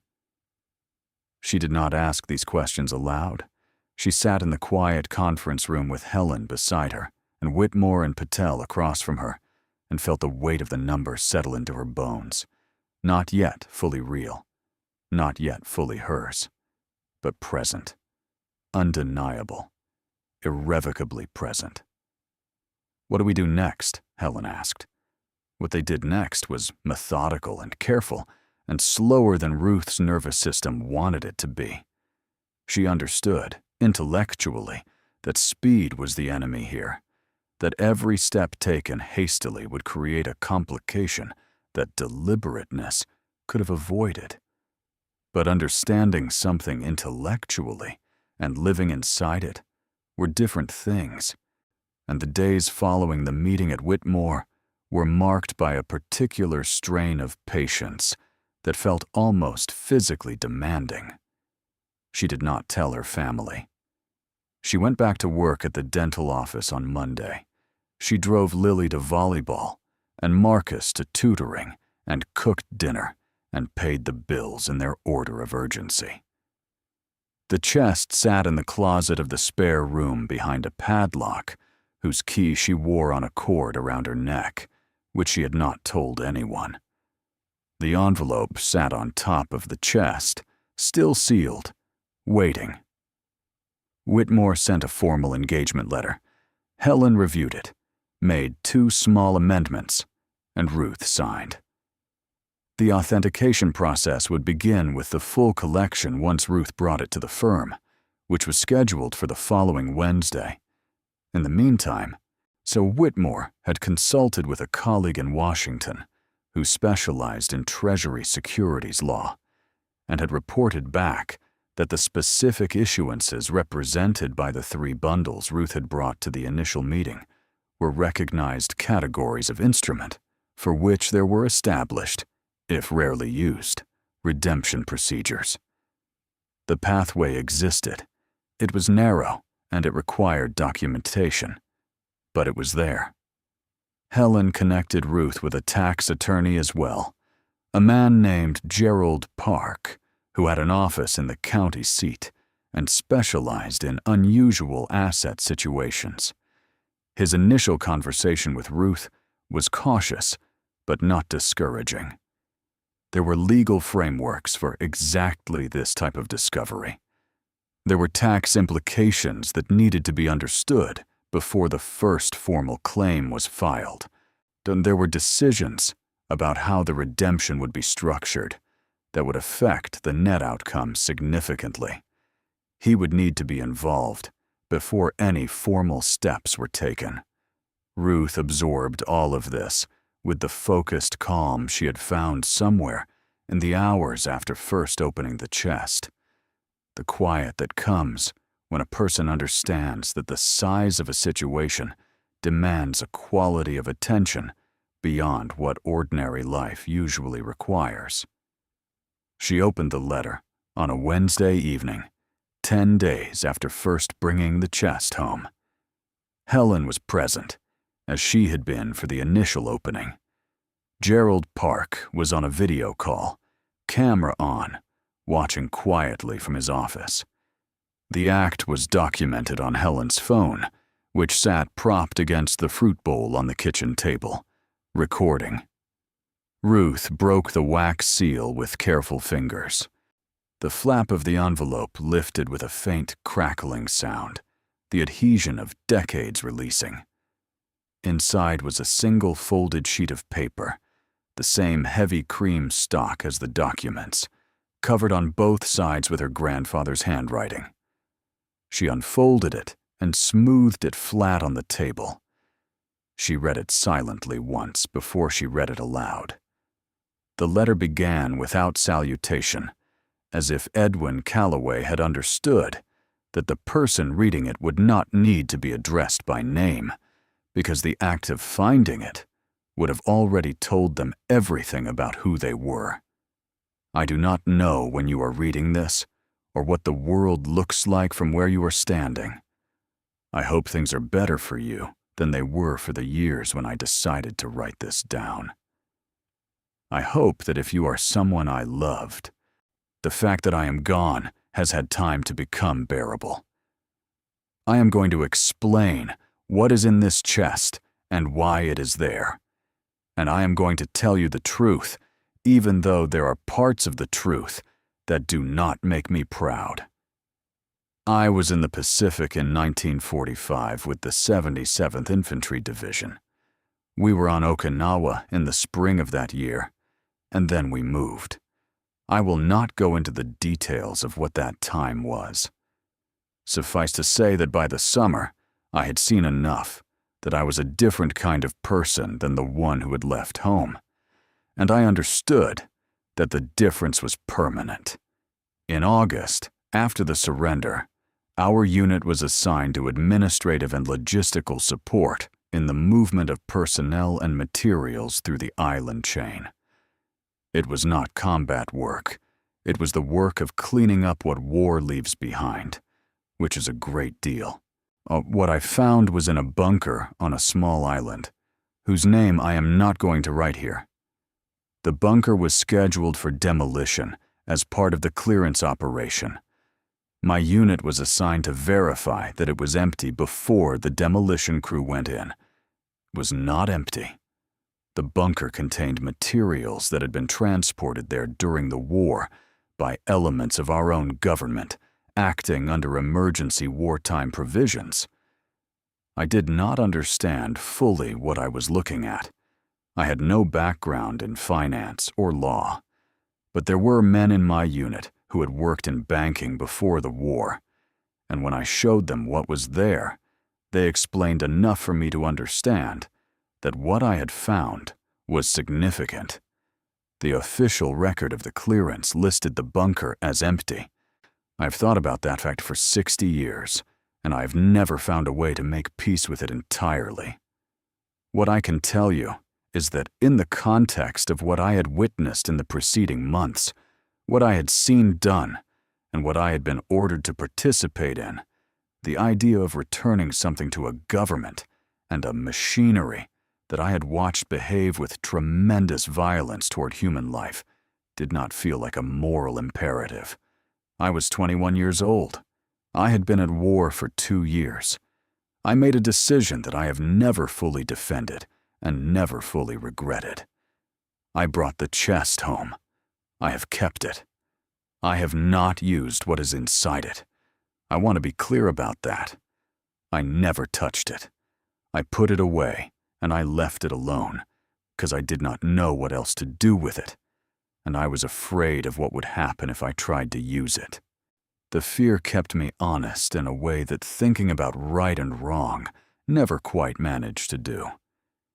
If you are reading this, I've been gone for a while. The world has changed. The people who might have cared about this in a dangerous way are probably gone too. What was a secret kept at great cost is now, I hope, simply history. I want you to be careful. I want you to have help from people who know what they are doing. I want you to keep as much of it as the law allows you to keep. And I want you to use it in a way that does not corrupt you, because I have seen what sudden wealth does to people, and it doesn't always make them better. I want you to know that I put this away for someone I loved, even if I could not name them when I wrote this down. I hope it is enough. I hope it reaches the right person. The bunker is gone.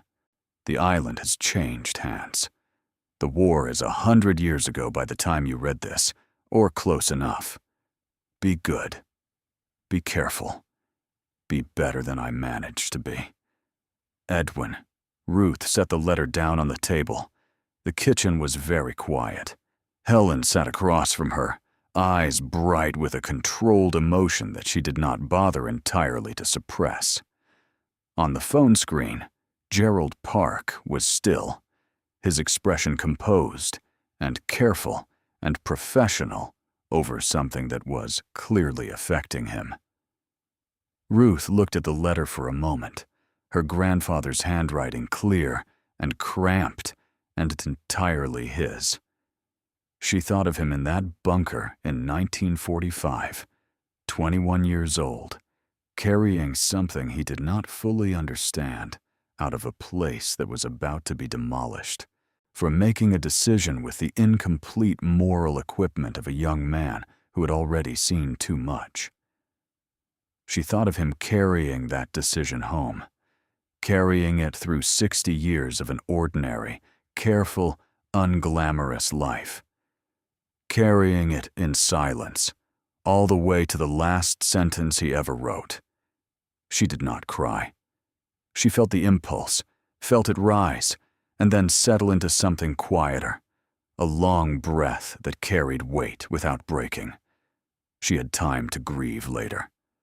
Right now, the letter had given her something she needed more than grief: clarity, provenance, the beginning of a story that could be told to the people who needed to hear it. "We have provenance," Helen said very quietly. "Yes," Ruth said. Gerald on the screen spoke carefully. "The letter is significant. It establishes the origin and the chain of possession clearly and in the first person. It will be a central document in the authentication and redemption process. The historical and legal context it describes, emergency wartime provisions, administrative clearance operations, the specific period and theater, all of that can be corroborated through military records and treasury documentation." He paused. "Ruth, I want to be clear that this process will still take time, and there will be complexities. But what you have in this letter is the foundation of a legitimate claim. Your grandfather's honesty, even in a letter he sealed for decades, is going to matter." Ruth nodded. She folded the letter carefully and returned it to the envelope. She would give it to Helen for safekeeping. No, she would not be the one holding it for the next phase of this. The full authentication took 6 weeks. Whitmore and Patel worked through the entire collection with a thoroughness that Ruth had been told to expect, but still found remarkable to witness, instrument by instrument, seal by seal, paper fiber and printing method and date of issuance, and specific treasury authorization. They consulted with 2 additional specialists in Washington. They corresponded with the relevant departments at Treasury and received responses that were careful in their language, but not discouraging. During those 6 weeks, Ruth did not tell her family. She went to work. She drove the children to their activities. She paid her bills. She wore the key to the padlock around her neck every day and checked the closet door every night before bed, not out of distrust of the house, but because the act of checking was the only visible expression she could allow herself of the thing she was carrying. Helen called with updates. Patel called with findings. Gerald prepared documentation. The process moved at the pace it moved, and Ruth could not accelerate it, and she did not try. She told her children something, eventually. Not the full story, not the numbers, but enough. She sat them down on a Sunday evening, a month after the first meeting at Whitmore, and told them that she had found some important things in Great-Grandpa Edwin's chest, things that needed to be looked at by experts, and that things might change for their family when the experts were done. She kept her voice steady. She kept the words simple. Lily was 14 and understood more than Ruth said. Marcus was 11 and asked if they were going to get a dog. "Maybe," Ruth said, and meant it. The authentication was confirmed on a Tuesday in February, delivered in a call from Whitmore with Patel and Gerald both on the line. All 21 bundles, the complete collection of the chest, had been authenticated as genuine United States government bearer bond instruments from the periods indicated, in condition described as exceptional for their age, consistent with the preservation method described in the provenance documentation. The face value of the complete collection was $11.4 million. The accumulated interest, calculated at the statutory rates applicable to each instrument for the period of its outstanding status and verified by Treasury correspondence, added a figure that Ruth had been told to expect as a range and still received as a blow to the chest. The total redeemable value was $308 million. Ruth sat in the spare room of her rental house when she took the call, sitting on the floor in front of the closet where the padlocked chest was kept, listening to Whitmore read the number with professional calm, and felt something happen inside her that she could not name and did not try to. It was not joy exactly, or not only joy. It was something more complex, more ancient feeling.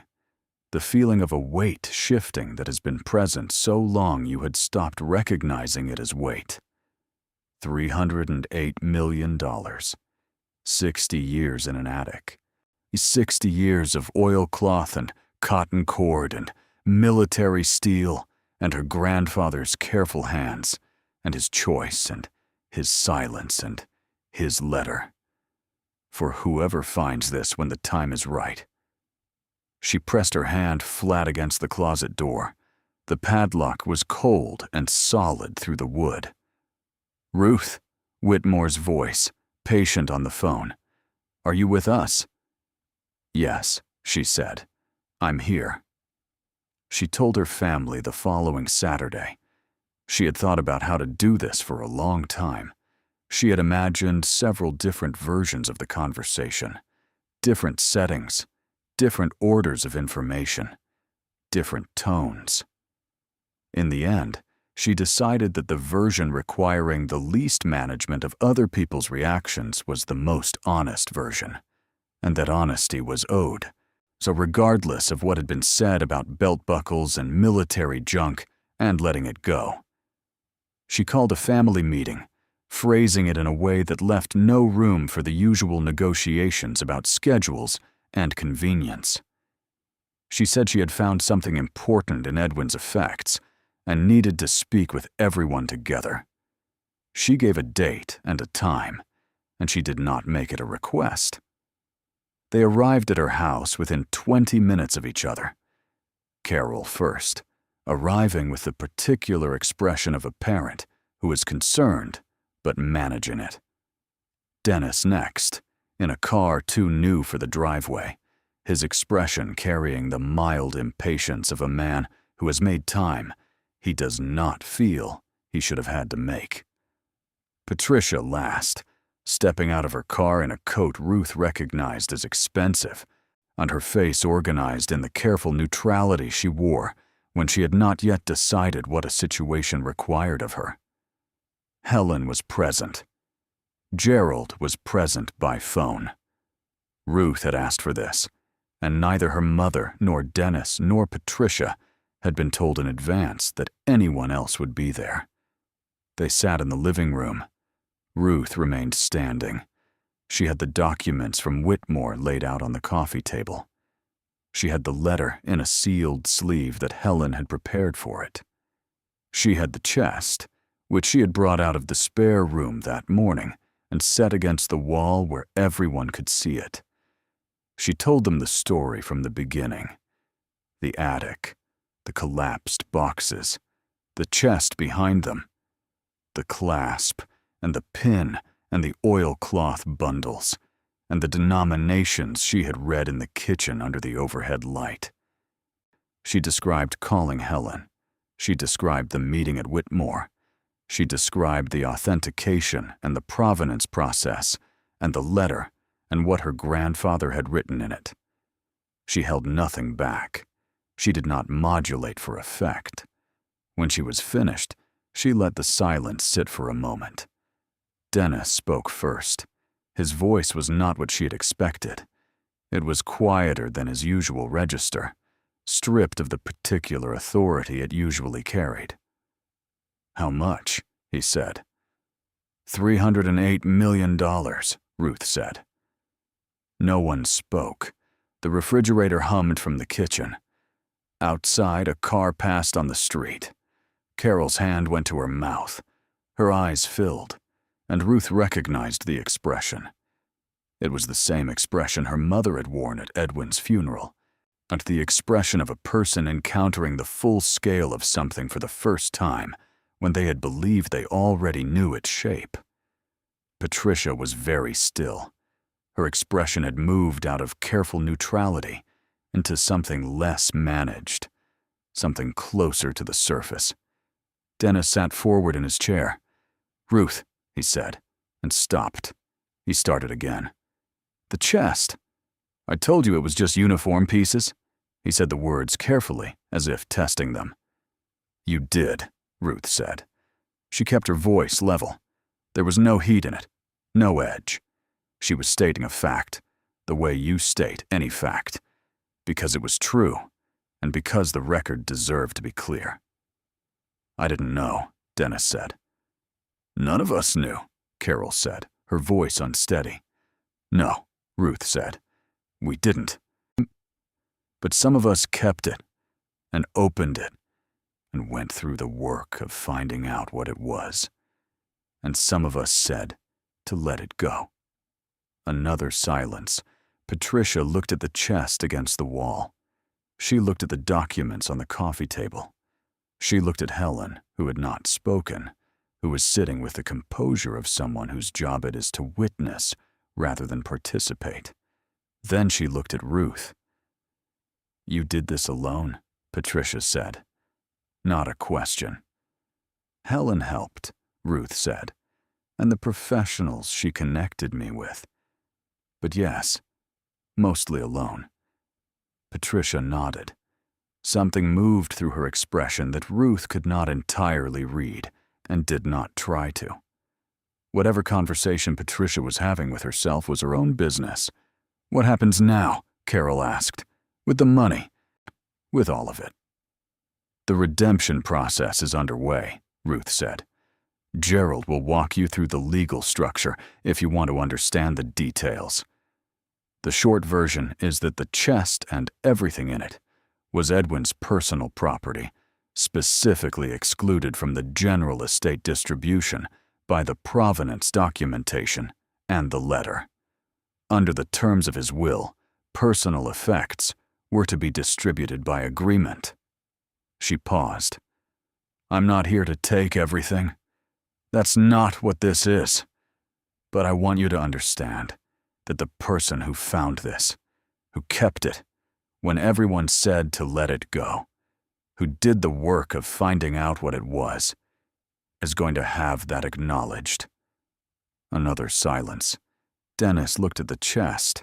He looked at it for a long time.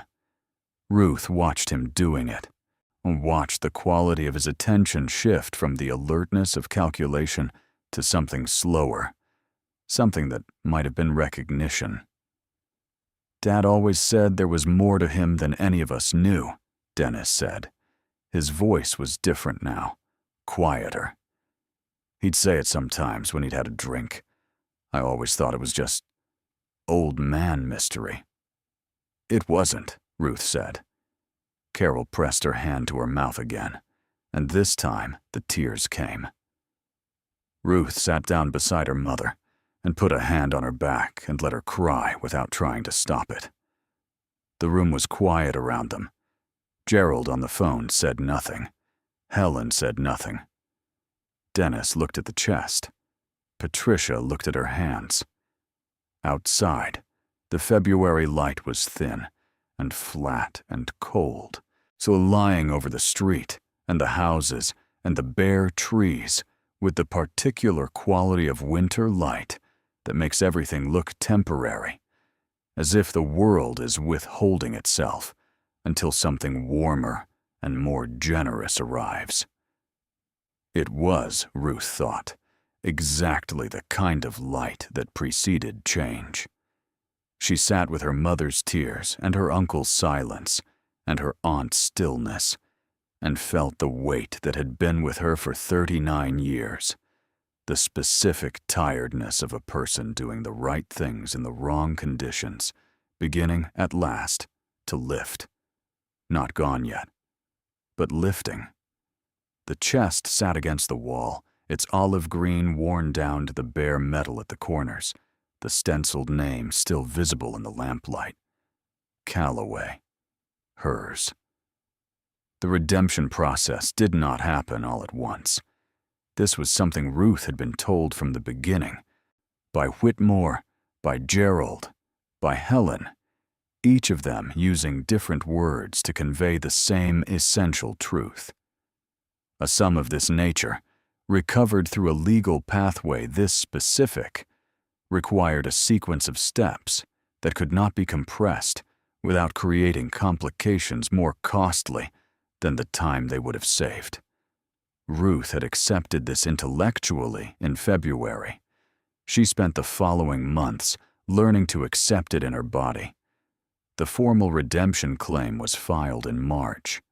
Gerald led the process, coordinating with Whitmore and a Washington attorney named Susan Cho, who specialized in Treasury securities claims and had handled 4 comparable cases in her career, none of them at this scale.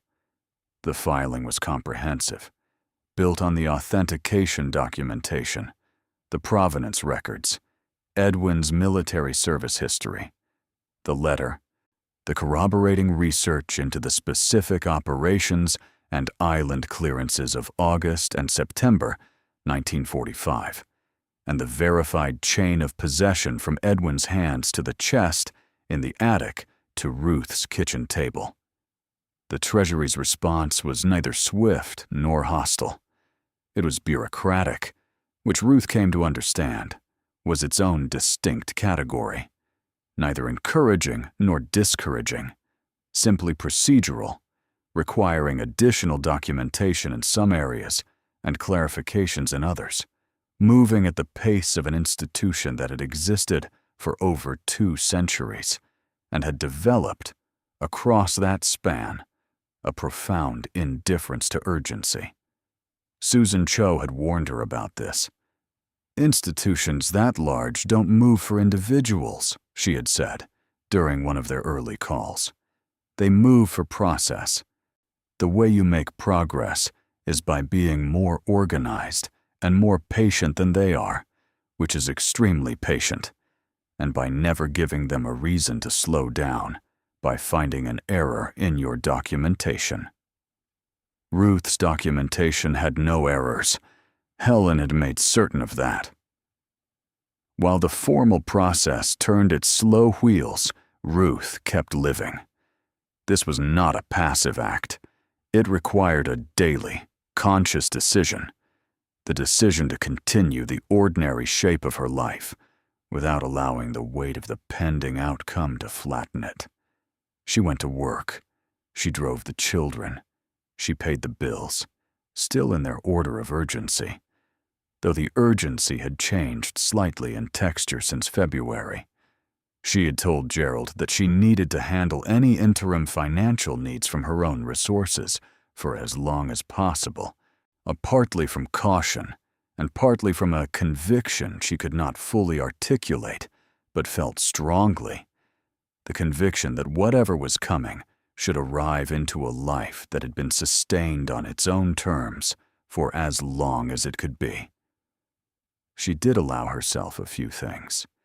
She told the dental office she was reducing her hours. She did not quit, not yet, not until the process was complete and the reality was fully established.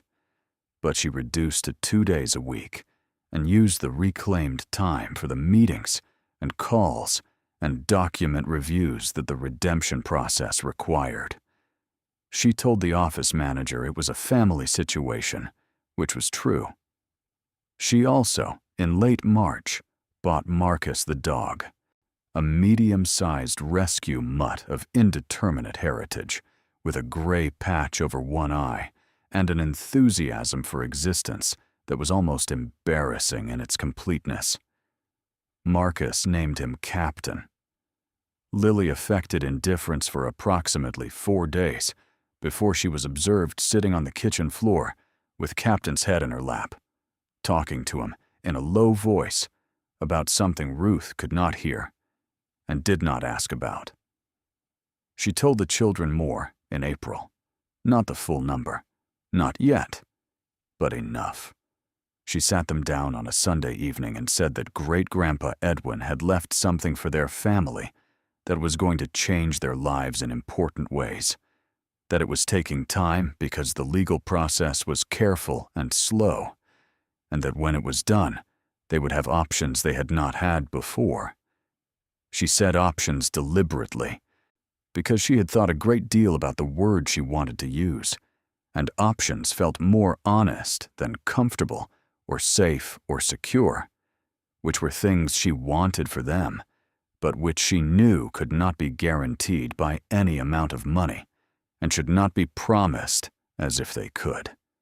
Lily looked at her for a long moment, with the particular assessment of a 14-year-old who has developed, through necessity, a finely calibrated sensor for the difference between what adults say and what they mean. "Is it a lot?" Lily asked. Ruth held her daughter's gaze. "Yes," she said. "It's a lot." Lily absorbed this. Then she said, "Are we going to move?" "We're going to have choices," Ruth said. Marcus, sitting on the floor with Captain, looked up. "Can we get a bigger yard for Captain?" "Yes," Ruth said. And this time the word came out differently, fuller somehow, rounded with the weight of its own truth. "We can get a bigger yard for Captain." The family dynamics, in the months following the February meeting, settled into something Ruth had not predicted, but found she could navigate. Her mother called more frequently. The calls were different from what they had been before, less directed, less managed, more genuinely searching. Carol asked questions about Edwin she had never asked before, questions about his time in the Pacific, about the years he had come home from, about the quietness she had grown up alongside without understanding its source. Ruth answered what she knew and admitted what she did not. They spent hours, collectively across those spring months, reconstructing a man they had both known, and both, in different ways, misread. Carol did not apologize directly for what she had said about belt buckles. She was not a person given to direct apology, and Ruth did not require it. What she offered instead was a sustained attention, a willingness to be present in the conversation about Edwin that she had not brought to the conversation about the chest, and Ruth found this adequate. More than adequate. It was more honest in its way than an apology would have been. Dennis called twice in March and then stopped calling. Ruth did not interpret this as hostility. She interpreted it as a man sitting with the gap between who he had believed himself to be, the practical one, the sensible one, the one who understood how things worked, and what the evidence of the past several months suggested about that belief. So she was not interested in pursuing him toward a resolution he was not ready for. She had said what needed to be said in February, quietly and without cruelty, and she was content to let the rest develop at its own pace. Patricia came to visit in April. She called first, asked if she could come, and arrived on a Saturday morning with a bottle of good wine she did not open, and a quality of attention she brought to the visit that Ruth recognized as the attention of someone who had been reckoning with something privately and had reached the reckoning's end. They sat in the kitchen for 3 hours. Captain slept under the table. Outside, the April light was beginning its first genuine warmth of the year, doing what spring light does after a long winter, arriving as if it has always been planning this, some making everything look slightly more possible. Patricia did not begin with an apology either, but what she began with was close enough.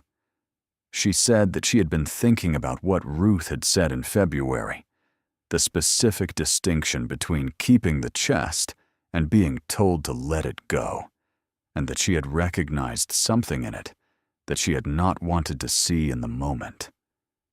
"We treated you like someone who needed to be managed," Patricia said. "Not just about the chest, for a long time." She looked at her hands. "I told myself it was concern. I think a lot of it was something less generous than concern." Ruth looked at her aunt. Patricia was 63, still careful in her presentation, still carrying the composed authority that success had granted her over decades. But in this moment, say in the April light in Ruth's kitchen, with the dog asleep under the table and the wine unopened between them, she looked like something Ruth recognized more clearly than the version Patricia usually presented to the world. She looked like Edwin's daughter. She looked like family. "I know," Ruth said. "I'm sorry," Patricia said.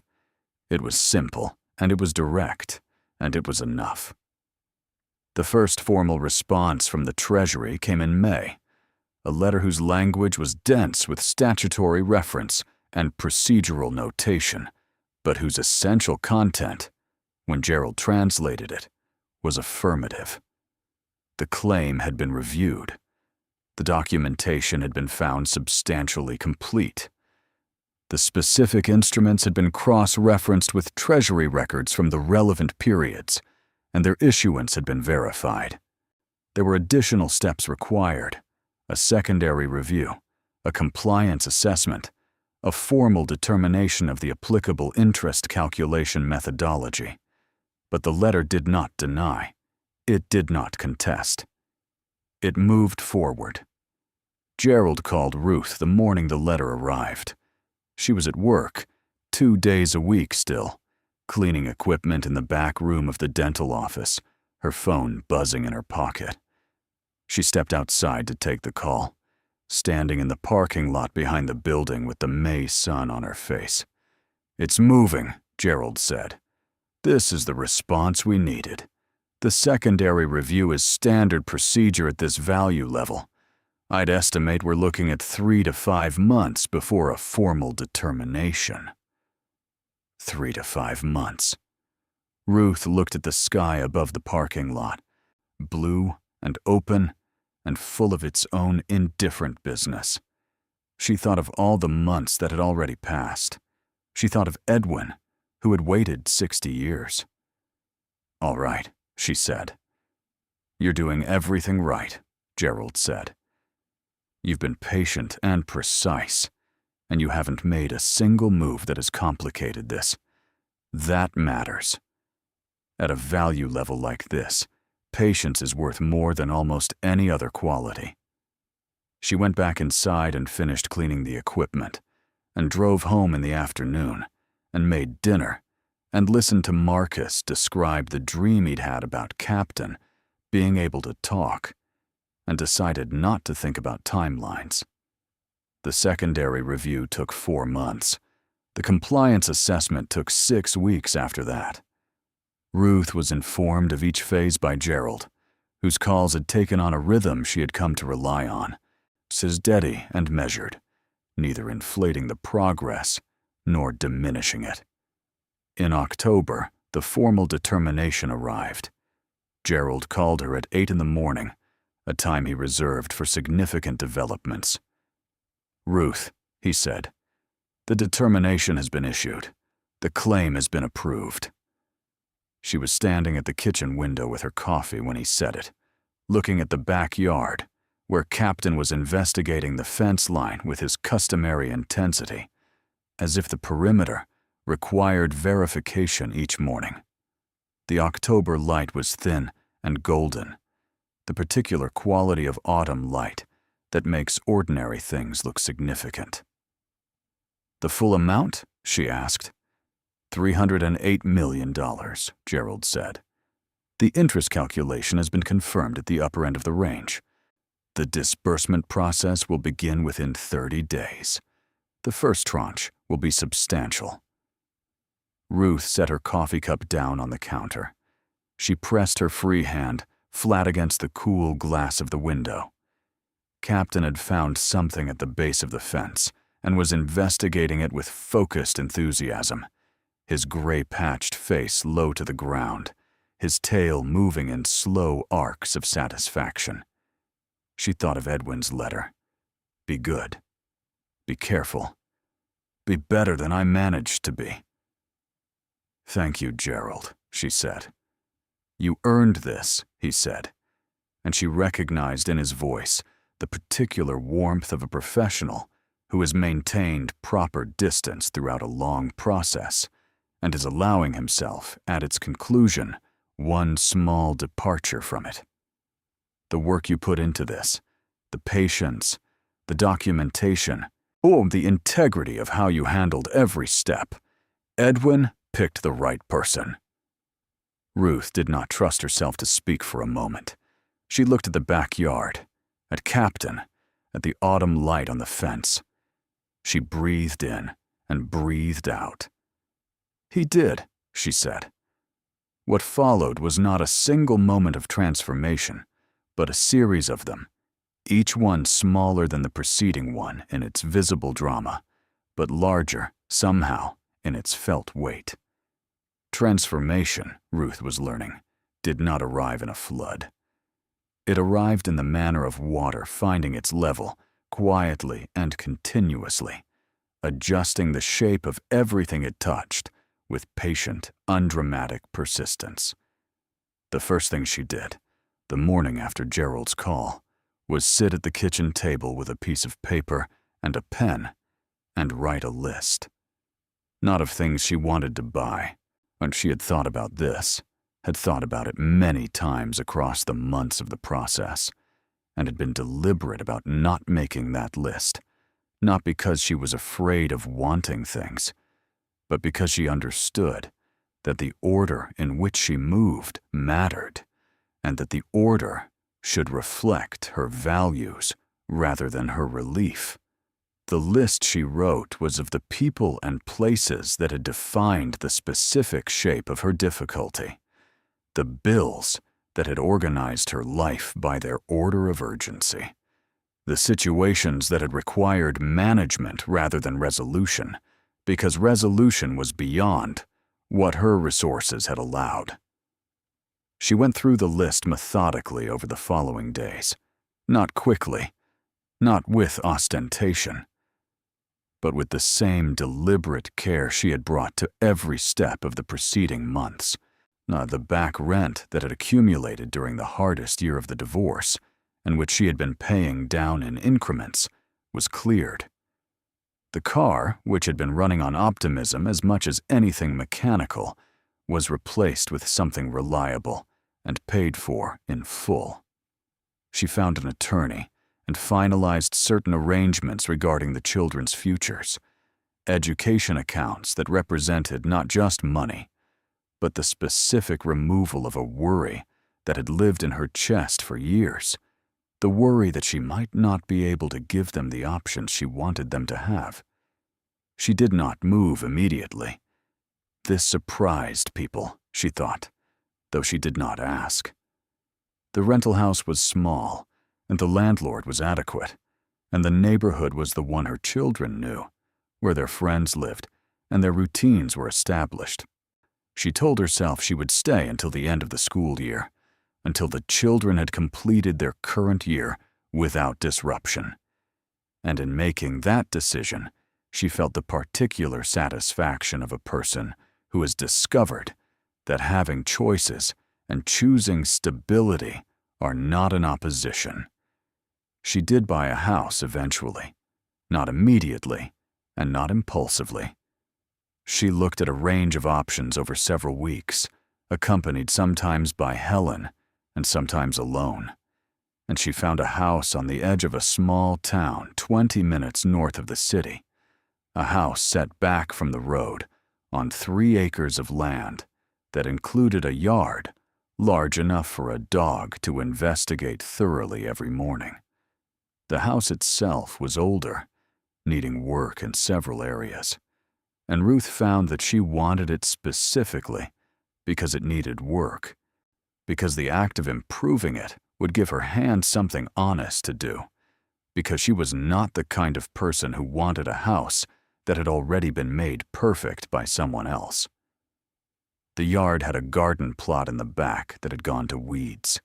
She cleared it herself over a weekend in early spring, on her knees in the soil with gloves and a trowel, pulling up the dead growth to find the good earth beneath it, dark and dense and smelling of possibility.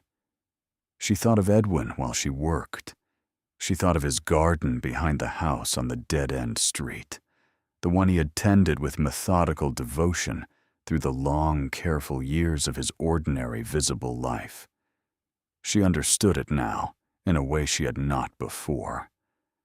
The garden had been the same impulse as the chest, both of them expressions of the same quality, the quality of a man who took care of things because taking care was what he knew how to do, who protected what he loved by giving it his attention rather than his resources, who understood that the work of maintenance was not lesser than the work of accumulation, but was, in its own way, the more demanding practice.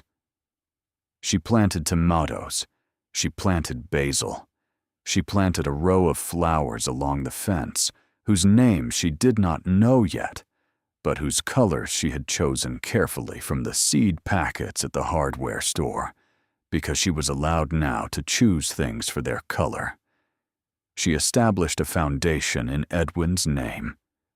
This had been on the list she wrote the morning after Gerald's call, not at the top and not at the bottom, but present, firm in the list the way that certain decisions are firm before they are fully formed, on occupying a position of certainty while the details are still developing.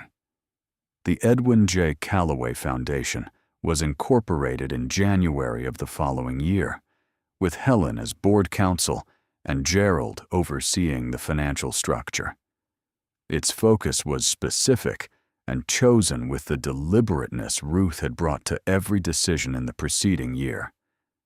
It supported education and transitional housing for single-parent households in the county, with a secondary program providing small grants for the kind of professional development and legal assistance that had made Ruth's own process possible. She thought often about the version of herself that had existed before Helen, before Whitmore, before Gerald, the version that had looked at the documents on the kitchen table and would not have known what step to take.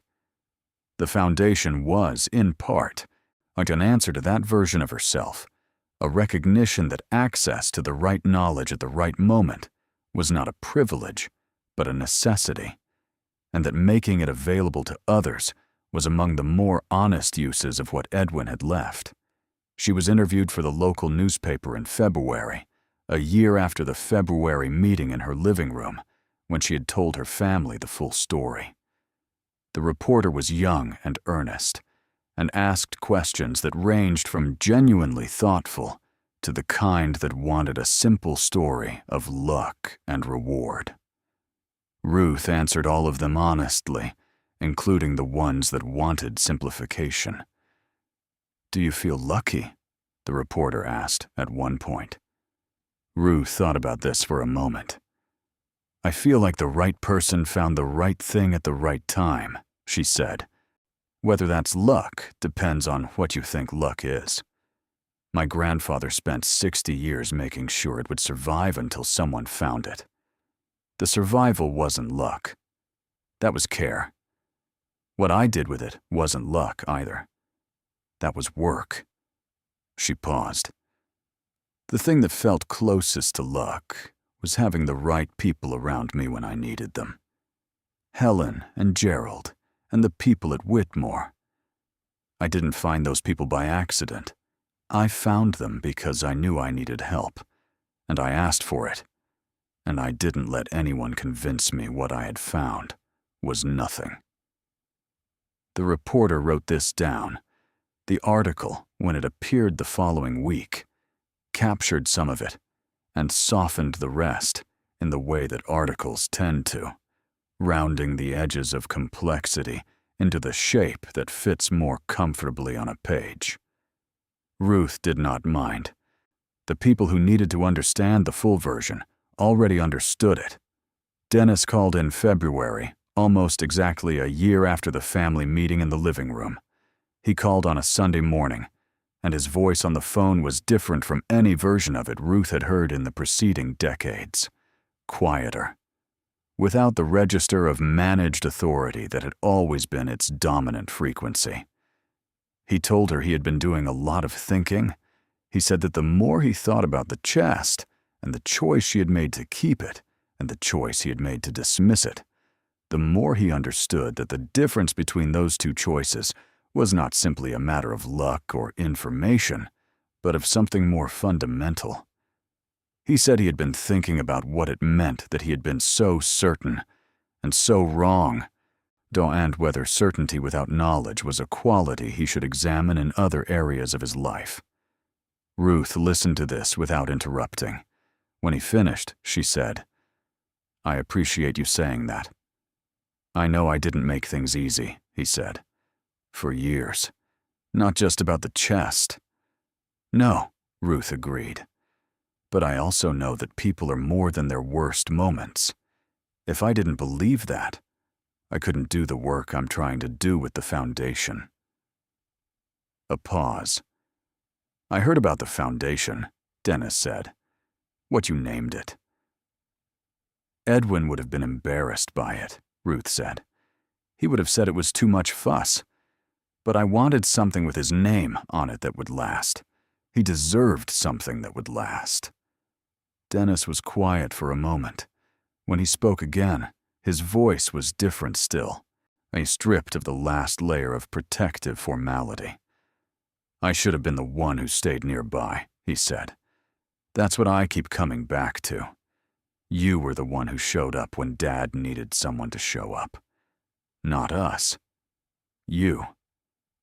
Ruth thought of the Sunday drive, the 3 hours each way, the 2 days of unanswered calls before she went.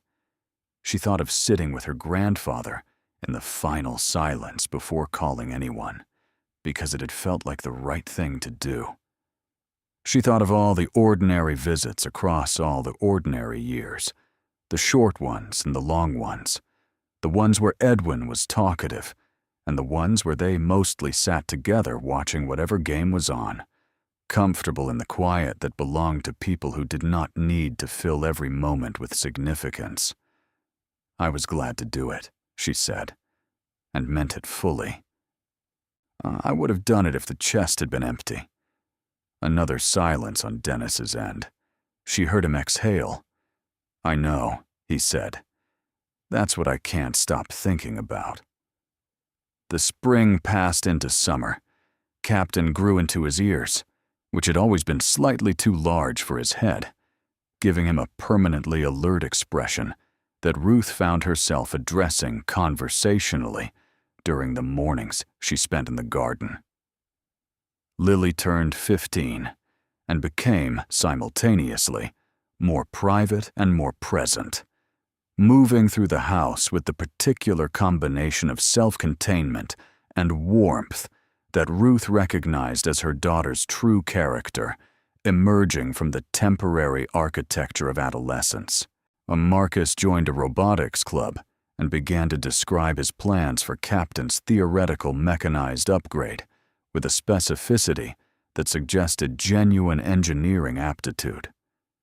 Ruth hired a contractor for the work the house needed, a woman named Diane, who had her own small company and did careful, honest work at a fair price. They got along well. Diane had a laconic quality Ruth respected, a preference for showing rather than telling, for demonstrating the quality of her work through its results rather than her description of them. Ruth found herself looking forward to the mornings when the crew was there, not just for the progress on the house, but for the company of people engaged in the honest labor of making something better.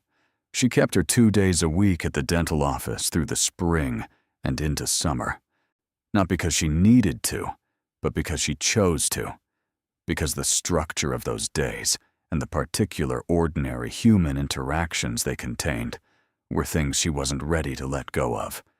She thought about this sometimes, about what it said, about whether it reflected a conservatism born of years of scarcity or something more considered than that.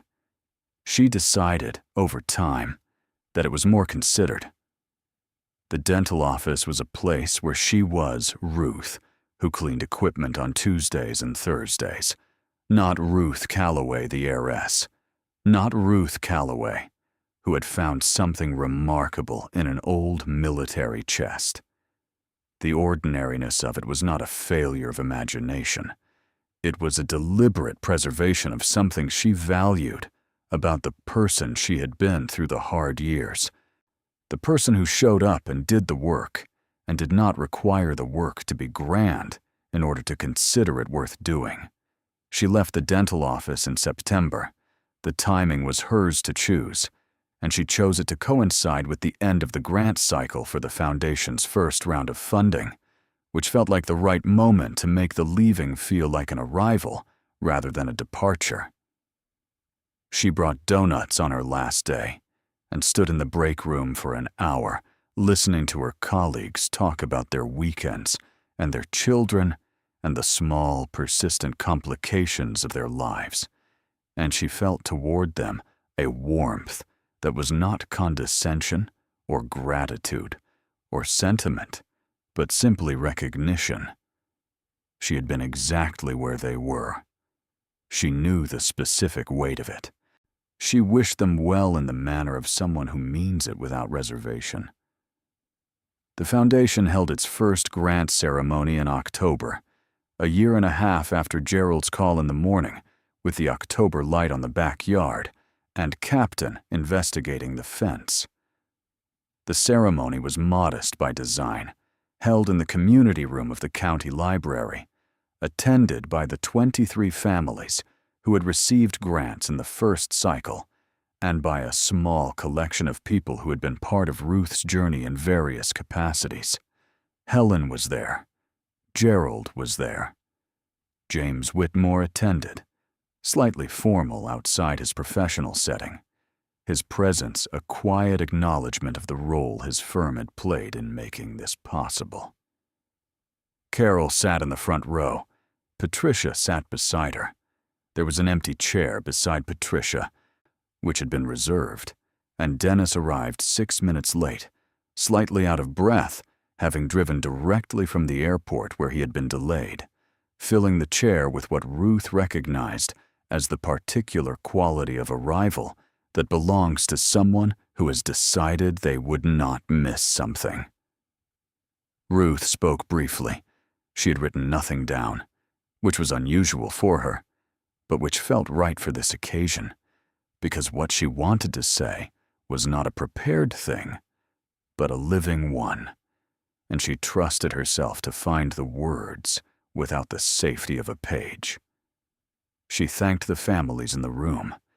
She talked about what options meant, the specific quality of a life in which choices existed, the way that the presence of choices changed not just what you could do, but how you understood yourself to be capable of doing it. She said that her grandfather had spent 60 years preserving something he believed would matter to someone he loved, without knowing who that person would be or what they would do with it, and that she took seriously the responsibility of living up to that faith. She said that she had been told, at the beginning of this story, to let it go. She said that she had not let it go because something in her had understood, without language, that the chest was not nothing. She said that, trusting that understanding, in the face of people she loved telling her otherwise, had been the hardest and most important thing she had done.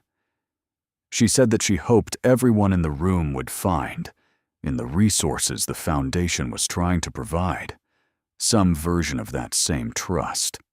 The trust that their own understanding of their situation was not worthless, that the thing they were holding on to was not nothing, that the people telling them to let it go were not always right.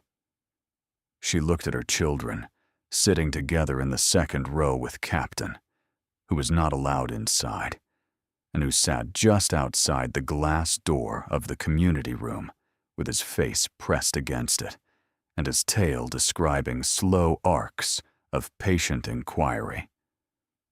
She had bent the rules slightly because it was her ceremony, and Captain had earned his presence in this story as much as anyone. She finished by saying her grandfather's name, Edwin J. Calloway, a man who had worked his whole life with his hands and kept a garden and mended his elbows and carried something private and enormous in silence for 60 years, and who had written, on in the last thing he ever wrote, "Be better than I managed to be." "I'm trying," she said. "That's all I can tell you. I'm trying." In the months that followed the ceremony, Ruth's life took on a quality she had not had a word for before, and found slowly. The word she arrived at was settled, not finished, not resolved in the way that implied there was nothing left to do, or want, or work toward. Settled in the sense of having found a level, the way water finds its level, quietly and continuously. The way a house settles into its foundation after the work of construction is done. Not static, but stable. Not motionless, but no longer shifting. She finished the garden. She planted a rose bush against the south side of the fence, because she had always wanted one, and had never had the conditions that a rose bush required, so had the stability of soil and sun and return, the certainty of being somewhere long enough to watch it establish itself over years. The rose bush was a declaration, she thought, a statement made to the ground that she intended to be here, that she planned to watch this grow. She traveled with the children in the summer, taking them to places she had always wanted to take them, and had filed away under the category of someday. Someday, it turned out, had arrived. They went to the coast, where Marcus collected rocks, and Captain ran at the waves with the combination of bravery and uncertainty that characterized his approach to most new experiences. They went to the mountains, so where Lily hiked ahead of everyone and stood at overlooks, looking at distances, with an expression Ruth recognized as the expression of a person understanding, for the first time, how large the world is, and feeling that largeness as invitation rather than threat. They visited Edwin's grave in October, the second October since the chest, on the anniversary of his death. Ruth brought flowers from the garden, the last ones before the frost, and stood at the headstone for a while in the thin autumn light, not trying to speak to him exactly, but present with him in the way she had always been present with him, comfortable with the quiet between them. She had thought many times across the preceding 2 years about whether she had done what he intended, whether the specific use she had made of what he left aligned with what he had hoped for when he wrote for whoever finds this when the time is right. She would never know fully. The letter had given her what he could give her, the facts, the context, the honesty, and the instruction. What she had made of it was hers. She thought he would have found the foundation slightly too formal. He was not a foundation kind of man. He was a garden kind of man, a quiet act of cultivation performed without ceremony, valuable in direct proportion to the consistency of the attention given to it, rather than the scale of its announcement. but she thought he would have understood what she was trying to do. The idea that you prepared something carefully, and you preserved it against damage, and you trusted that it would reach someone who would know what to do with it. That you did not necessarily live to see the outcome. That the act of preparation was itself a form of faith, and that faith of that kind, the kind that asks nothing in return and makes no demands and leaves the outcome to the future without controlling it, was perhaps the most complete expression of love that she had ever encountered. She stood at his grave with the last flowers from the garden and felt toward him something she could not call grief anymore, though grief had been part of it, and could not call gratitude alone, though gratitude was present, something that was both and neither, and something that had taken 2 years and a chest full of 60-year-old bonds and a letter sealed with a finger's press of wax to develop into what it was. She felt, she thought, like his granddaughter. That was all. That was everything. Back at the house, the evening of the cemetery visit, she sat at the kitchen table with Helen and Gerald and Patricia, who had come for dinner, and they opened the bottle of wine Patricia had brought to that April kitchen visit a 1.5 years ago, and had not opened then. It was still good. Better, possibly, for having been kept. Captain slept under the table. Lily was in her room, with music playing at a volume calibrated precisely to be audible without being discussable. Marcus had fallen asleep on the couch with a book about engineering on his chest, and Ruth had decided not to move him because the image of him sleeping with a book about engineering on his chest was one of those images she wanted to keep in her body, irreplaceable and specific. They talked about Edwin. The conversation was different from the ones that had happened in the first months after his death, the ones shaped by the fresh edge of loss and the practical necessities of the estate and the family dynamics that had not yet been altered by what the chest had revealed. This conversation had the quality of a conversation about someone who had become more himself over time, whose dimensions had expanded in the knowledge of the people who loved him until he occupied more space than the man they had known in life. Not because death had made him larger than he was, but because understanding had finally caught up with him. Carol had declined the dinner, citing a prior commitment, but she had called that afternoon, and the call had been one of the longer ones they had had, full of the particular reaching quality their calls had taken on across the past year, reaching back toward Edwin and reaching forward toward each other, trying to close the distance between what they had known and what they now understood. Patricia told a story at the dinner table that Ruth had not heard before, a story about Edwin when Patricia was a girl, a winter afternoon when a neighbor had been in difficulty, and Edwin had gone to help without being asked, and had stayed for 3 days until the situation was resolved, and had never mentioned it again. Not to his wife, not to his children, not in any context that would have allowed it to accrue to his reputation. He had simply done it and moved on. Ruth listened to this story and recognized in it the same quality she had been trying to describe to herself for 2 years, the quality of a man who understood that the most important acts were the ones performed without audience. The chest had been packed by those hands. The letter had been written by that man. Everything she had done in the preceding 2 years had been made possible by a quality she could not inherit but could attempt to practice. She raised her glass. "To Edwin," she said. Helen raised hers. Gerald raised his.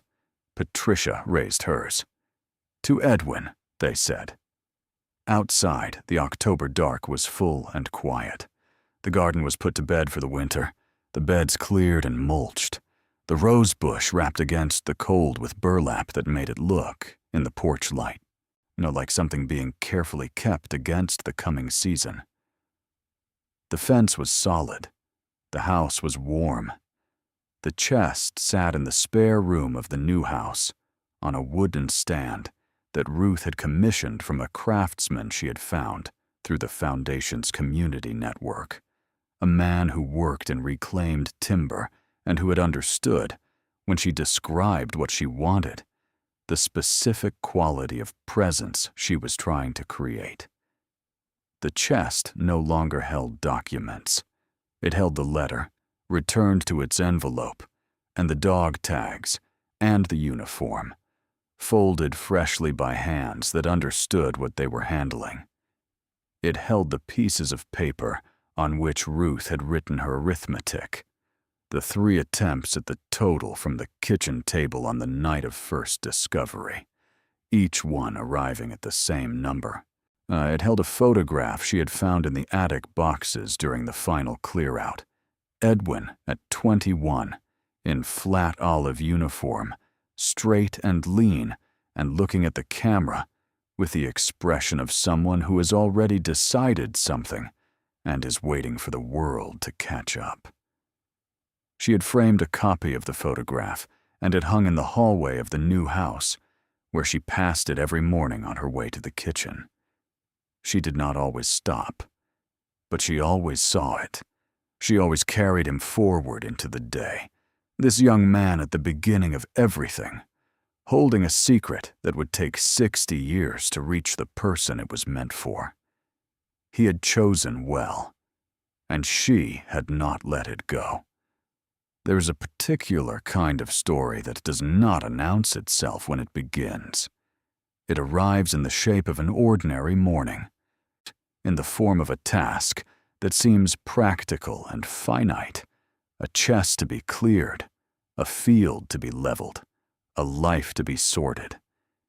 It arrives in the guise of maintenance, of logistics, of the necessary and unglamorous work of dealing with what has been left behind. It does not say at the outset that it will change everything. It simply waits for someone with enough patience to look past the surface, enough courage not to be deterred by the voices that say it is nothing, enough stubbornness to stay in the room when the easier thing would be to leave. Ruth Calloway found a military chest in an attic and carried it home in the rain when her family said to let it go. She opened it alone at a kitchen table in the middle of the night and felt, through the oilcloth wrapping, the edges of something her grandfather had spent 60 years keeping alive for her. She trusted what she felt before she could prove what it was. She found the right people. She did the work. She waited with the particular patience of a person who has learned that waiting, when done with attention and intention, is itself a form of action. The land her grandfather had worked, the life she had built in difficulty, the children she had raised in the specific, straitened circumstances of a woman doing her best with what she had. All of it was changed, and none of it was erased. You do not become a different person when fortune arrives. You become a more resourced version of the person you have always been, and the question of what that person does with the resources is the only question that ultimately matters. Ruth Calloway answered that question the way Edwin Calloway had answered the questions of his own life. Quietly, carefully, with attention to the work rather than the reward, with the understanding that the most important things are preserved by the quality of the care given to them, not by the scale of the gesture. The rosebush is growing. Captain has memorized the fence. Marcus has plans. Lily is looking at distances. The chest holds what it was always meant to hold. And somewhere in a grave on a hillside in October light, in the silence that belongs to people who have given everything they had to give, Edwin J. Calloway rests in the particular peace of a man whose faith was rewarded. For whoever finds this when the time is right, she found it. Thank you so much for watching until the end. If you loved this story, check out the other videos on your screen now. I think you'll really enjoy them. And don't forget to subscribe if you haven't already. See you in the next story.